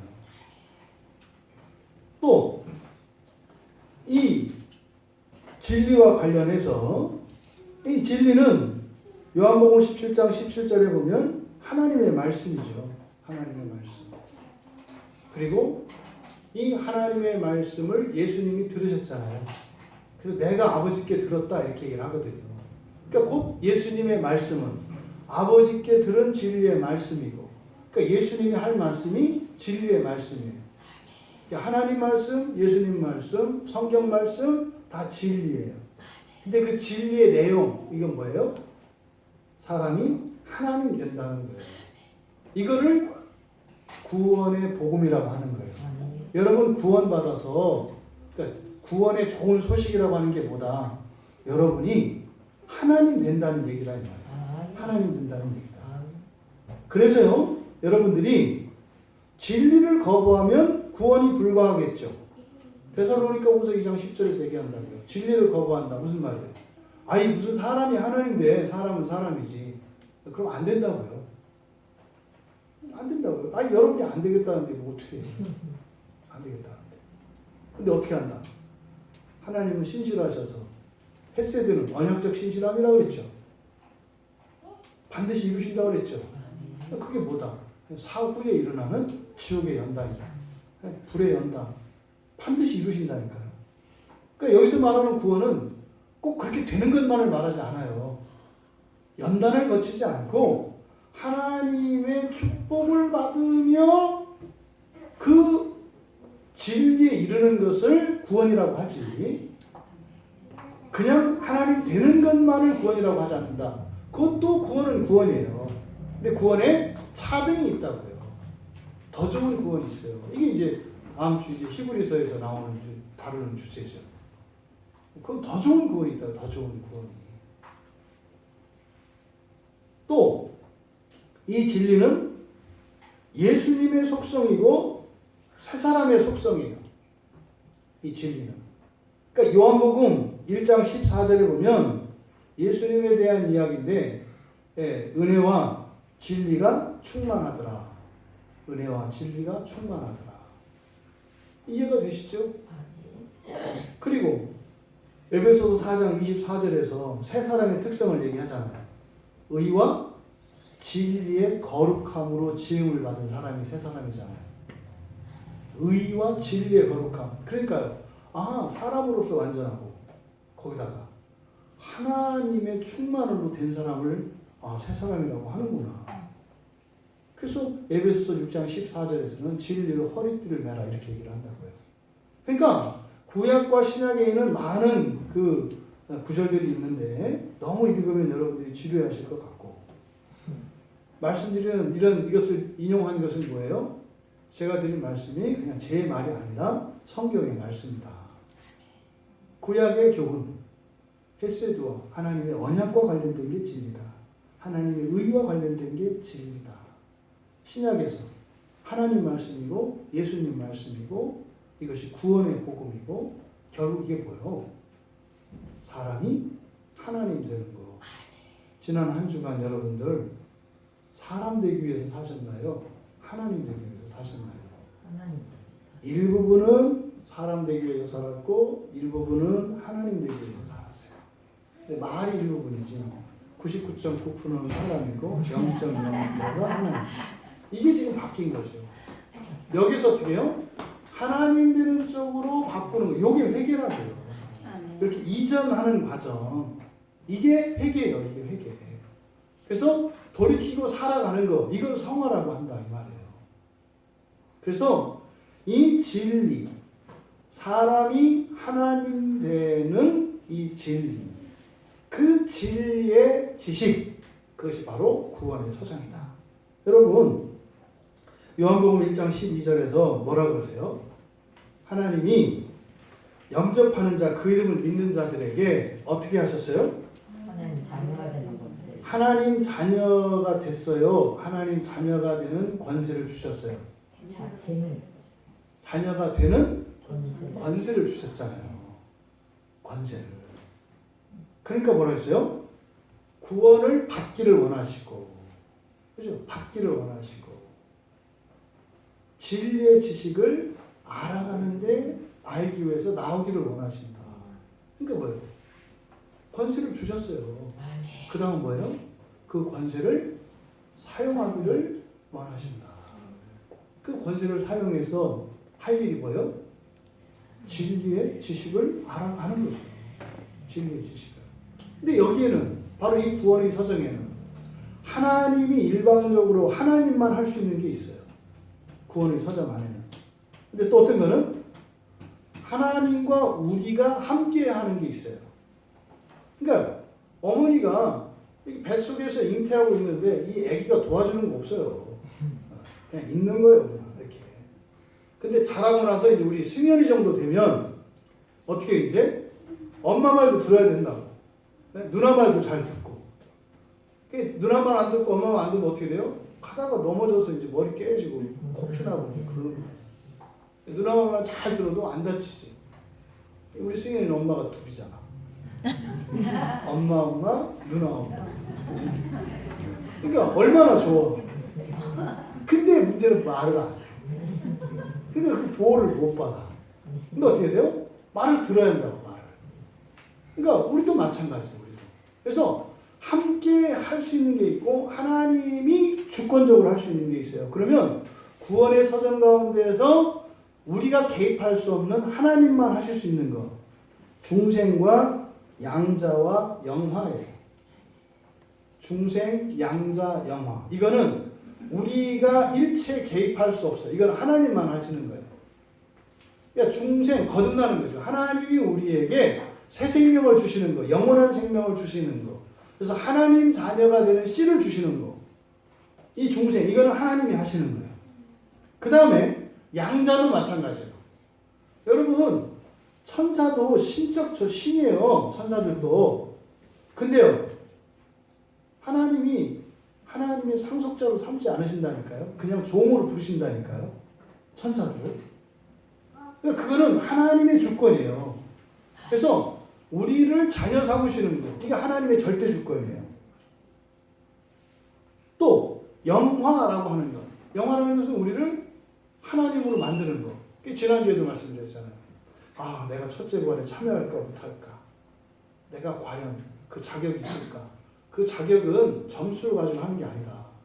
그죠? 점수를 하는 게 아니다. 첫째, 해보세요. 원하는가? 뭐라고요? 원하는가? 여러분들이 하나님 자녀가 되기를 원하십니까? 아멘. 일단 자격 조건이 있는 거. 이건 자격이에요. 원해야 돼요. 원해야 돼요. 두 번째, 그렇게 되기 위해서 실천적으로 살아가는 거예요. 이게 뭐예요? 그 실천적으로 살아간다는 게 뭐예요? 하나님 말씀에 순종하려고 몸부림하면서 살아가는 거예요. 불순종했을 때 회개하고 돌이키는 거예요. 이게 살아가는 거예요. 잘해라 이거 아닙니다. 잘하고 싶어도 잘할 수 없는 사람은 잘할 수가 없어요. 그냥 생긴 대로 사는 거예요. 수준대로 어쩔 수 없어요. 그냥. 중요한 것은 실천이 있는가, 실천이 있는가. 세 번째, 이 일 자체가 우리가 할 수 있는 일이 아니기 때문에 하나님의 은혜로 되는 일이기 때문에 하나님의 은혜를 구하는 거예요. 하나님의 은혜를 구하려면 믿어야 되잖아요. 믿어야 되잖아요. 또 하나님은 하나님을 인정을 해야 되잖아요. 또 달라고 해야 져주잖아요. 이런 것들이 다 포함된 거죠. 이 세 가지예요. 하나님 자녀가 되기를 원하는가? 그것을 위한 실천이 있는가? 그것에 대한 은혜를 구하고 있는가? 이게 여러분들이 가져야 되는 거예요. 그러면 이게 또 그러면 이렇게 하면 되는 거? 이건 아니다. 이건 아니다. 그래서 하나님이 일이다, 영화는. 꿈도 꾸지 마라. 꿈도 꾸지 마라. 우리 승현이가 집에서 밥 먹을 때 뭐 숟가락 하나 갖다 놨다고 지가 밥상 차렸다고 하면 안 되지. 엄마가 밥하고 찌개도 반찬 다 있는데 승현이가 이거 막 가가지고 내가 엄마 도와줄게. 근데 지가 먹을 숟가락 딱 갖다 놓고 야 내가 다 차렸다 이러면 안 되지. 그런 거죠. 그런 거. 그래서 뭐예요? 영화는 하나님이 하시는 거다. 그래서 우리가 개입하는 것은 아니다. 하지만 여러분들이 이 세 가지는 갖춰야 한다. 그렇다면 나머지 6가지 소명, 회개, 신앙, 칭의, 성화, 견인 이거는 함께 하는 거예요. 조심할 것. 함께 한다고 할 때 여러분들은 여러분이 해야 되는 것이라고 생각을 하세요. 함께 하는 거예요. 하나님이랑. 그러니까 뭐요? 하나님이 도와주지 않으시면 절대로 할 수 없는 거예요. 그러니까 하나님의 은혜가 있어야만 하는 거예요. 근데 원리적으로 아시고 그 은혜는 하나님이 알아서 주시는 거예요. 그러니까 여러분들은 어떤 마음가짐을 가져야 하냐면 마치 내가 해야 되는 것처럼 마음가짐을 가지라고. 여기서 알미니안이 나오는 거야. 완전히 사람이 하는 거다 이렇게 하는 거죠. 그럼 이게 알미니안이 나오는 거야. 인간의 공로를 강조하는. 또 이 반대로 아니다. 그것도 하나님의 은혜가 없으면 안 되니까 그것도 하나님의 은혜다. 이게 이제 칼빈주의자, 개혁주의자 이렇게 나오는 거예요. 앞에 중생 양자 영화는 전적인 하나님의 은혜예요. 이거 알미니안들도 믿어요. 알미니안들도 하나님이 절대적으로 하실 수 있는 게 있다고 믿는다고요. 알미니안도. 대신 하나님과 우리가 함께해야 되는 이것을 인간의 주도권을 강조하느냐 하나님의 은혜를 강조하느냐에 따라서 신학적으로 나누는 것뿐이에요. 그러니까 둘 다 얘기하는 거는 반 다 맞아요. 틀린 얘기는 아니에요. 잘못된 얘기다. 온전하지 못한 얘기다. 그러면 이 6가지 소명이라는 것은 뭐라고 그랬어요? 예정하는 부분이에요. 먼저 소명할 때는 하나님이 예정해야 돼요. 여러분 태어나기 전부터 여러분의 이름을 여러분보다 하나님이 먼저 아셨다는 걸 여러분들이 믿으셔야 돼요. 여러분이 여러분 부모님에게서 여러분이 태어날 것을 하나님이 먼저 아셨어요. 여러분 부모님보다도 먼저 아셨어요. 여러분 부모님도 여러분이 태어나기 전까지는 네가 왜 태어났는지 나도 몰라 뭐 이럴 수 있어요. 하나님은 이미 다 아셨다고. 그러니까 그 부분은 우리가 관여할 수가 없어요. 그러니까 여러분들이 지금 부부가 되고 이렇게 된 거 우습게 하지 마세요. 부모 자식 된 거 다 하나님이 계획 안에 있다고요. 운명론으로는 가지 마라. 하지만 하나님 계획 안에 있다. 그러니까 여러분의 인생은 항상 최적화되어 있어요. 항상 최적화되어 있다고요. 뭐 하기에? 사람이 하나님으로 되어가는 이 구원의 일을 위해서 최적화되어 있어요. 근데 여러분은 불만이 있죠. 왜요? 사람으로 살기에 최적화되어 있지 않죠. 여러분 인생이 사람으로 살기에 최적화되어 있지 않잖아요. 예배도 여러분이 하나님 되기 위해서 최적화되어 있어요. 근데 여러분에게 최적화되어 있지 않죠. 사람으로 살아가기에는 이 예배가 최적화되어 있지 않아요. 하지만 여러분들이 이 예배가 여러분들에게 최적화되어 있다면 여러분은 지금 하나님이 되기 위해서 바른 길을 가고 있는 거예요.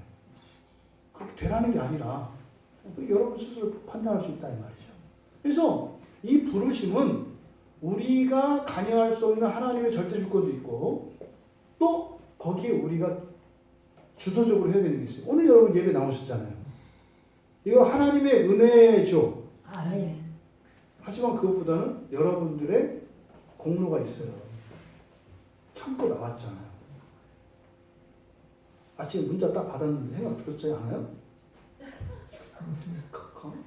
같이 할까? 이 생각 들었을 가능성이 많아요.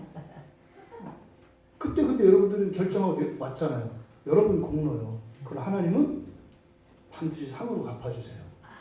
왜요? 여러분 하나님 만들어주시죠. 여러분들이 누군가가 예수 믿으세요. 다 믿어요? 안 믿잖아요. 근데 어떤 사람은 네 하고 따라오잖아요. 그럼 하나님의 은혜요. 은혜 맞죠. 그 사람의 주도적인 책임성이 있다는 것을 여러분들이 인정하셔야 돼요. 여러분들이 지금까지 사신 거 훌륭하게 사신 거예요. 네? 오늘날까지 여러분들이 예수 믿고 이렇게 또 예배의 자리에 와서 이거 굉장한 거예요. 있다고요? 하나님은 높이 평가하신다니까요. 근데 잘난 체 하지 마라. 절대로 잘난 체 할 생각을 하지 마라. 다만 하나님이 귀하게 보신다는 것만 알고 있어라. 너무 알면 자꾸 얻기 힘들어간단 말이에요. 그건 몰래 알고 있어라. 몰래. 하나님만 귀하게 안다. 다른 사람들은 절대로 귀하게 안 봐요. 헤이 그까짓 거 왜 이렇게 한다 이 말이에요. 하지만 하나님은 귀하게 본다.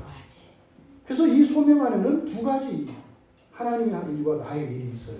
그러니까 여러분들이 뭐 할 때 하나님의 은혜로 이런 얘기 하지 마세요.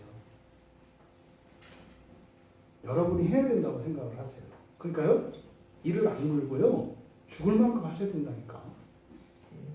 사람이 하나님 되는 거 어떻게 이게 쉽게 봐요. 세상에서 부자 되기도 쉽지 않은데. 두 번째, 회개는 뭐라고 했어요? 사람의 자녀, 사람답게 살려고 하던, 사람으로 행복하게 살려던 삶에서 사람으로 행복하게 사는 것을 버리고서라도 하나님의 자녀 되기 위해서 살아가기로 결단하고 그것을 기뻐하고 그것을 의지적으로 실천하는 거예요. 먼저 여러분들이 회개하려면 여러분이 하나님 믿는다고 하는 걸 알아야 돼요. 지성적으로. 그건 복음이 들려져야죠. 여러분 들었잖아요. 그 다음에 이렇게 들렸다고 해서 가슴이 이렇게 와닿지가 않아요. 기쁘지가 않다고요. 또 목사님 저런 식으로 해서 또 다른 또 교회로 올라가려고 하는구나. 또 별별 생각 다 들거든요. 뭐 교회 한 번 더 나오라고 하는구나 하고 하여튼 목사들이 말 잘해. 어떻게 쓰든지 해서 막 이렇게 하는 거 보면은 기가 막혀. 그때 내가 안 넘어가지. 왜 그래요? 이미 넘어갔는데 감정이 안 움직이는 거예요.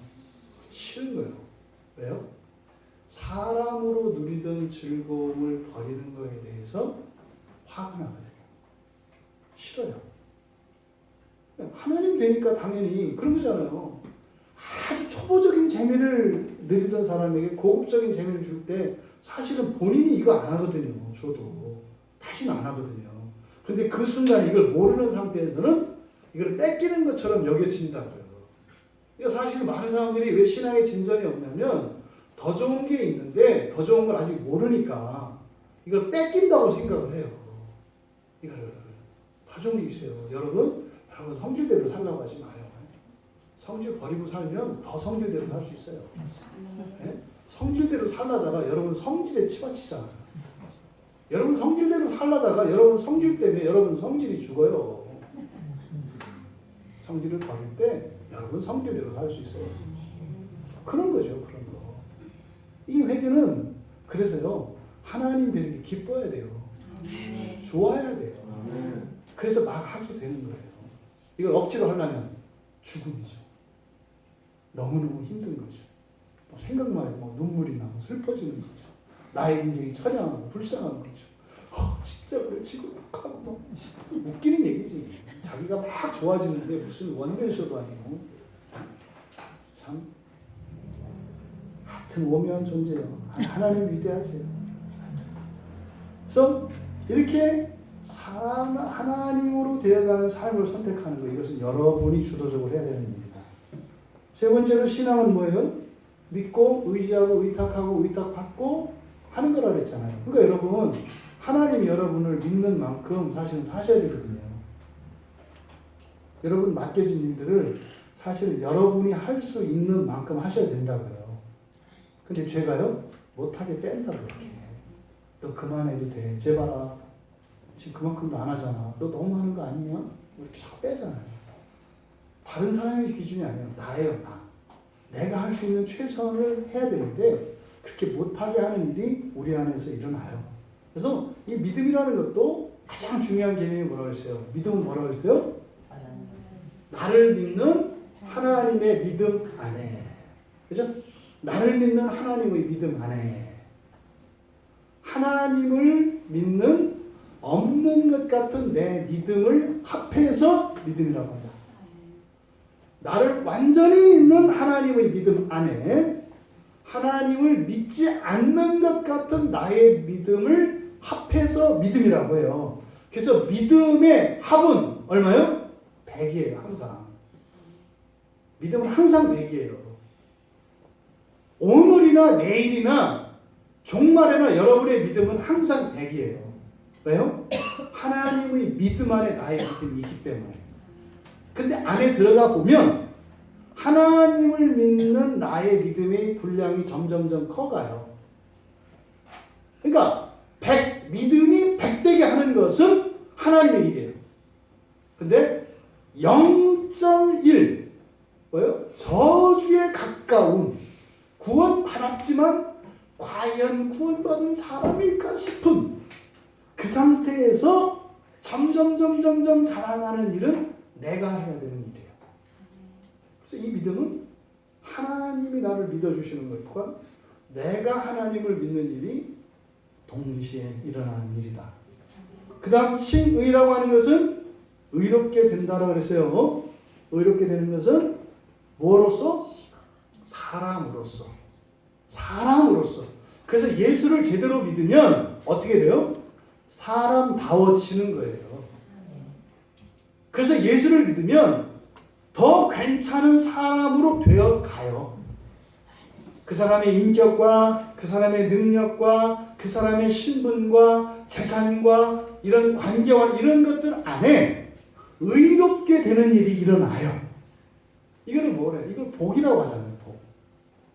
복이 있어요. 복이. 잘 되게 하는. 그래서 내 능력으로 할 수 없는 것도 하게 되는 복이 와요. 그리스도인에게는. 이 복이 있어요. 이게 칭의다. 그래서요. 완전히 사람 되고 나서 그 다음에 하나님 자녀 되는 게 아니에요. 같이 되는 거예요. 같이. 내가 조금 더 사람다워지는데 동시에 조금 더 하나님 자녀다워지는 일이 동시에 일어나요. 이걸 두 바퀴라고 한다고 그랬죠. 하나님 자녀다워지는 일과 사람다워지는 일들이 똑같이 가요. 그래서 교회 안에서 여러분들 교인들의 어떤 약점이나 문제점을 보지 마시라고. 아니, 보지 말라는 게 아니라 너무 그거 가지고 가슴 아파하거나 상처받거나 힘들어하지 말라고. 당신이 누군가에게 힘들어한다면 그 사람도 당신의 무엇 때문에 힘들어하고 있다는 사실이 있지. 다 1대1이에요. 잊지 마세요. 다 1대1이에요. 물론 어떤 사람은 그걸 예민하게 느끼는 사람이 있고 아주 우직스럽게 가는 사람이 있긴 해요. 네? 근데 염려하지 마세요. 계산 정확해요. 나중에 한 번에 다 아파요. 한 번에 몰아서. 여러분들 성품 있잖아요. 남을 좀 배려하는 분들이 있고 배려하지 않는 분들이 있잖아요. 그거 성격으로 여러분 그냥 살다가는 큰 코 다칩니다. 진짜로 큰 코 다쳐요. 한 방에 당해요 나중에. 이기적으로 자기만 생각하고 이렇게 살지 마세요. 또 반대로 너무 다른 사람들에게 막 상처받고 이런 사람도 있잖아요. 너무 이렇게 기죽지 마세요. 다른 사람들 한 번에 더 받아. 그러니까 억울하다고 생각하지 마라 이 말이에요. 여러분, 여러분이 여러분 된 것은 우리의 허물과 약점이 아니에요. 뭐예요? 여러분 안에 일어난 변화가 여러분이에요. 이거를 보셔야 된다니까. 그래서 서로 관계를 맺고 어떤 일을 하고 하실 때 잘못된 거는 죄라니까요. 분리시키라 그랬잖아요. 그럼 그 사람 안에서 일어나는 아주 세밀한 변화가 있어요, 여러분. 이걸 보셔야 됩니다. 이게 영적인 운이에요. 그게 우리예요, 그게. 그게 우리예요, 그게. 작은 변화. 그러니까 훨씬 큰 덩치는 우리가 아니에요. 아니, 우리는 우리 맞아, 우리야. 우리는 우리. 여러분, 혼동하지 마세요. 그래서 여러분들이 의롭게 하시는 일이 반드시 일어나고, 근데 그것은 어떻다? 사람이 참여해야 돼요. 근데 그 일은 자기가 참여하기도 하고, 근데 그 사람이 참여 못하면 어떻게 해야 돼요? 옆에 사람이 거들어줘야 돼요. 거들어주는 게 뭐예요? 피해를 당하는 거예요. 피해를 당하고 아파주는 거예요. 그거는 교회 말고는 없어요. 이 세상에 누가 다른 사람을 위해서 왜 고통을 당해요? 네? 내 즐거움을 위해서 살아가는 이 세상인데 왜 내가 겪지도 않아야 되는 불편과 아픔을 왜 겪어요?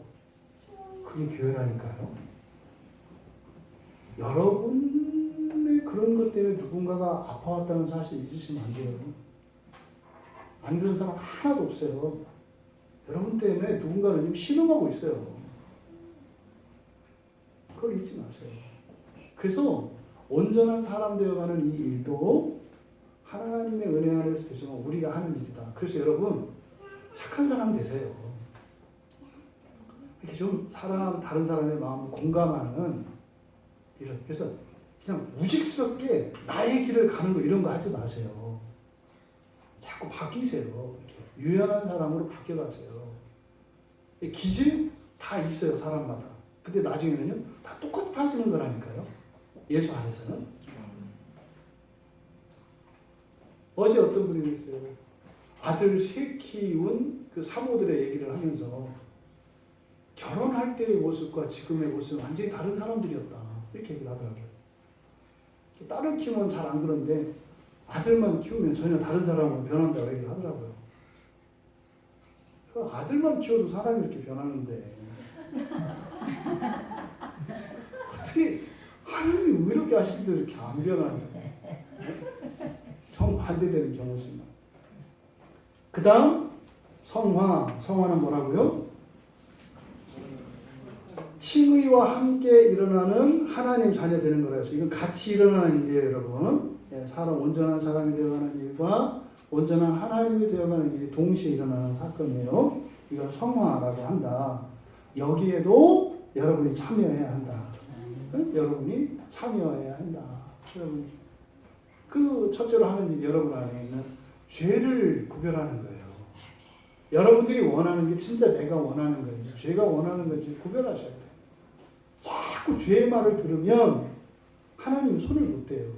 하나님 엉뚱한 데로만 가고 엉뚱한 것을 좋아하고 엉뚱한 것만 바라보고 하나님은 인격적으로 하시기 때문에 그래서 여러분이 죄를 분별하는 게 중요해요. 그것은 여러분 의롭게 되는 일에도 성화가 되는 일에도 똑같이 작용하는 거죠. 그래서 두 배로 따로 하는 게 아니에요. 사실은 거듭난 사람이기 때문에 동시에 칭의의 일과 의롭게 되는 일과 거룩하게 되는 일이 동시에 일어난다. 견디는 거라고 그랬어요. 조금만 견디세요. 거의 다 끝났어요. 견디는 거다. 굳세게 견디는 거다. 굳세게 견디는 거다. 근데 이게 이제 오해가 되고 있는 게 하나님이 보호하시거든요. 그래서 여기서는 보호를 강조하면 안 된다고요. 견인에서는. 그러면 우리가요, 우리의 힘을 발휘하지 않게 돼요. 우리의 힘을. 그러니까 그냥 천에 아주 그냥 세상에 아무 도움받을 수 없는 사람은요, 누구한테 도움받나 이런 생각 안 해요. 이거를 어떻게 해결하나 이렇게 생각을 해요. 근데 도움을 의지할 사람인 사람은요, 어떻게 해결해야 되나 생각하는 게 아니라 누구를 찾아가나 이렇게 생각한다고요. 그러니까 자기의 힘을 다 발휘하지 않아요. 그래서 여기에서 제시되어진 6가지는 같이 하는 거라고 했잖아요. 근데 어떻게 해라? 내가 해야 되는 것이라고 생각을 해라. 내가 하는 거 아니다. 당신이 정말로 할 수 없다면 하나님이 하실 것이다. 그러니까 못할 거라는 염려하지 마라. 중요한 것은 하나님의 도움은 언제 온다? 여러분이 최선을 다했을 때요. 최선을 많이 하라는 게 아니에요. 여러분의 분량이 있어요. 그래서 이 견인을 하려면 여러분의 한계가 뭔지 알아야 돼요. 여러분의 분수가. 근데 지금 대부분 이렇게 사람들에게 욕먹지 않고 사신 분들은 대부분 자신의 한계치 이상을 살아왔습니다. 그게 그래요, 원래. 세상 사람들은 한계 넘어서라고 계속 가르치거든요. 그래서 자기의 한계를 잘 구분하지 못해요. 그거는 바꿔 말하면 부모님들, 자녀들에게 어떻게 생각하셔야 돼요? 마음에 안 든다고 생각하지 마세요. 그만큼 여러분 자녀들이 지금 그만큼 하는 것도 한계 이상으로 참고 있어서 그만큼 여러분 자녀다. 놀라지 마세요. 그러니까요, 어쨌든 자식 노릇하기 힘들다. 최선 이상을 했다. 또 자녀 여러분 부모가 마음에 안 든다고? 그게 한계 이상으로 한 거다. 원래 내 본색을 여러분들이 알면 집 가출해도 여러 번 했을 거다. 여러분 부모들이 생각보다 이렇게 사랑이 많지 않고 인내심이 많지 않다. 성질 고약하다. 그런데 분에 넘치도록 참아서, 그러니까 서로 감사한 줄 알고 살자. 부모는 자식에게, 자식은 부모에게, 또 형제는 형제에게, 자매는 자매에게 서로 참 내 부모님 노릇하느라, 내 자식 노릇하느라, 내 남편 노릇, 내 아내 노릇하느라 그토록 내가 이렇게 애쓰고 수고하는지 오늘에 알았어. 참 고생이 많았습니다. 고맙습니다. 이렇게 하실 수 있길 바라요. 이게 돼야 견인이 돼요. 이게 돼야. 그냥 참으라는 게 아니라 그랬죠? 견인할 수 있는 그 힘이 어디서 온다? 더 큰 소망의 기쁨이 있다. 소망에 대한 기쁨이 더 크기 때문에 고통을 참는 거다. 이랬잖아요. 이게 뭐라 했어요? 아이를 낳는 것 같다 그랬잖아요. 태어날 아기에 대한 기대 때문에 엄마들이 산고의 진통을 겪는 거다. 참을성 있는 거 아니다. 아이만 낳고 나면 손에 가시만 막혀도 그냥 응급실로 달려갈 엄마다. 근데 아이를 낳을 때는 그거에 몇만 배되는 고통인데도 참는다. 이게 견인이다. 왜 참는다? 이 소망의 기쁨이 더 크기 때문에. 그래서 이 소망의 기쁨이 없으면 견딜 수가 없어요. 못 견디는 거예요. 사람들이 왜 파르륵 해요? 소망이 없기 때문에 그래요. 좋은 게 없거든요. 참을 만한 이유가 없어요. 못 참는 게 아니에요. 그러니까 여러분들이 잘 못 참거나 여러분 감정의 기복이 심하시면 여러분들의 인생에 지금 기쁨이 없기 때문에 그래요. 그냥 하나님 되는 건 고사하고 사랑하는 기쁨이 없으니까 감정이 오르락내리락 하는 거예요. 여러분 주변에 그런 사람이 있으면 여러분 기쁨을 주세요. 그러면요 잘 참아져요. 근데 그건 한계가 있잖아요. 가장 큰 소망은 뭡니까? 진리. 하나님 되는 거. 하나님 되는 거. 자꾸 하나님 되는 게 뭔지. 그래서요 이런 경건서적이나 이런 것들 하나님의 영광에 대한 얘기 하잖아요. 여러분 얘기예요. 딴 사람 얘기를 생각해요. 여러분 얘기라고. 여러분. 성경에 나온 하나님의 영광에 대한 여러분 얘기예요. 여러분이 이런 존재가 여러분들이 이렇게 아름답고 이렇게 영광스럽게 된다.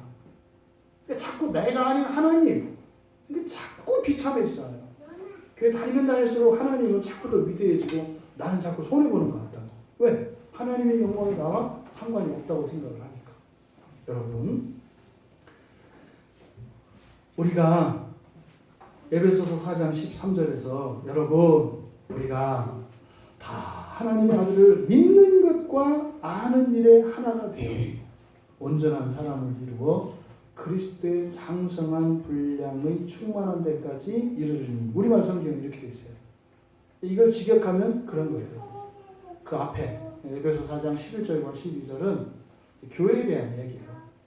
선지자도 있고 목사도 있고 예언자도 있고 전도자도 있고 이렇게 하는 거예요. 교회가 있다는 거예요. 왜 그러냐? 우리를 하나님의 아들이 될 때까지 섬기기 위해서 있다. 이게 이제 에베소 4장 11절에서 13절까지 얘기해요. 그럼 13절의 내용은 직역하면 그런 거예요. 우리 모두가 그리스도의 충만한 성숙함의 분량에 이른 완전한 사람을 이루기 위해 하나님의 아들의 지식과 믿음의 일치에 이를 때까지 섬긴다는 거예요. 교회가 똑같은 얘기예요. 하나님 되는 날까지 승리하시는 여러분 되시기 바랍니다. 이 디모데에게 바울 사도가 이렇게 말씀을 하고 7절 보세요. 디모데전서 2장 7절. 이를 위하여 내가 전파하는 자와 사도로 세움을 입은 것은 참말이요 거짓말이 아니니 믿음과 진리 안에서 내가 이방인의 스승이 되었노라. 똑같은 얘기예요. 그분을 위해서 실제로 아니에요. 이를 위하여 이는 왜 예수님이에요. 네. 예수를 위하여 내가 전파하는 자 또 사도로 세움을 입었다. 그리고 믿음과 진리 안에서 또는 믿음과 진리로 내가 이방인의 스승이 되었다. 거짓이 아닌 진리만을 전한다. 진리가 뭐라고요? 사람이 하나님 되는 거. 사람이 하나님 되는 거. 바울 사도가 전하는 거 딱 하나예요. 여러분 예수 믿고 구원 받으세요. 이게 무슨 말이에요? 여러분 예수 믿고 하나님 되세요. 이게 예수 믿고 구원 받으세요라고 하는 내용에 실제 담겨 있는 의미다.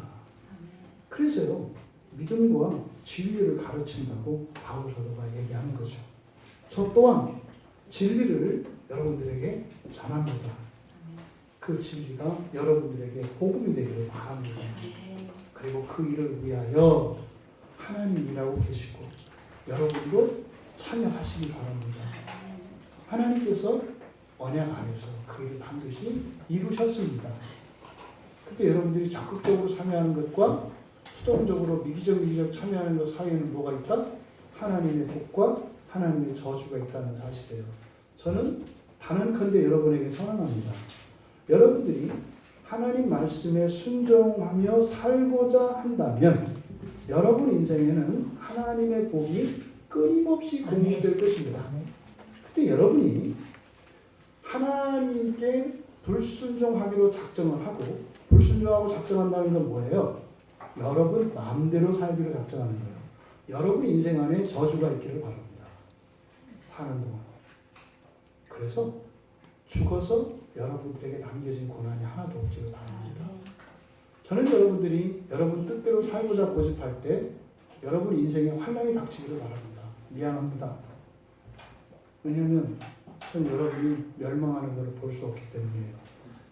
살아서 여러분들이 죽을 병에 걸리든지 살아서 망하든지 살아서 사람들에게 망신을 당하든지 여러분들이 여러분 뜻대로 살면 안 되겠구나. 하나님 뜻대로 살아야 되겠구나. 이렇게 여러분들이 바뀔 수 있기 위해서는 하나님이 복을 주시기를 원해요. 근데 그렇게도 안 된다면 하나님께서 저주를 주시기를 바래요. 악당한 거 아닙니다, 여러분. 제가 원하는 건 복이에요. 여러분 잘 살기를 바라는 거예요. 근데 거기에 걸림돌이 뭐라는 거예요? 여러분 중심성이에요. 여러분 마음대로 살겠다고 하는 거. 이거 고쳐지지 않으면 안 돼요, 여러분. 이건 피해갈 수 없어요. 이스라엘이 멸망한 거 보세요. 우리도 망해요, 여러분. 우리도 망해요. 기회 있을 때. 아직 여러분에게 정말 끔찍한 저주가 여러분 인생에 내리지 않았다면 아직 하나님이 기회가 있는 거예요. 무슨 기회? 복을 주실 기회가 있는 거예요. 근데 어느 순간에 그게 바닥이 날 때가 와요. 이제 멈추세요. 이제 멈추세요. 위험한 삶 살지 마세요. 그냥 하나님의 복을 구하며 살아가세요.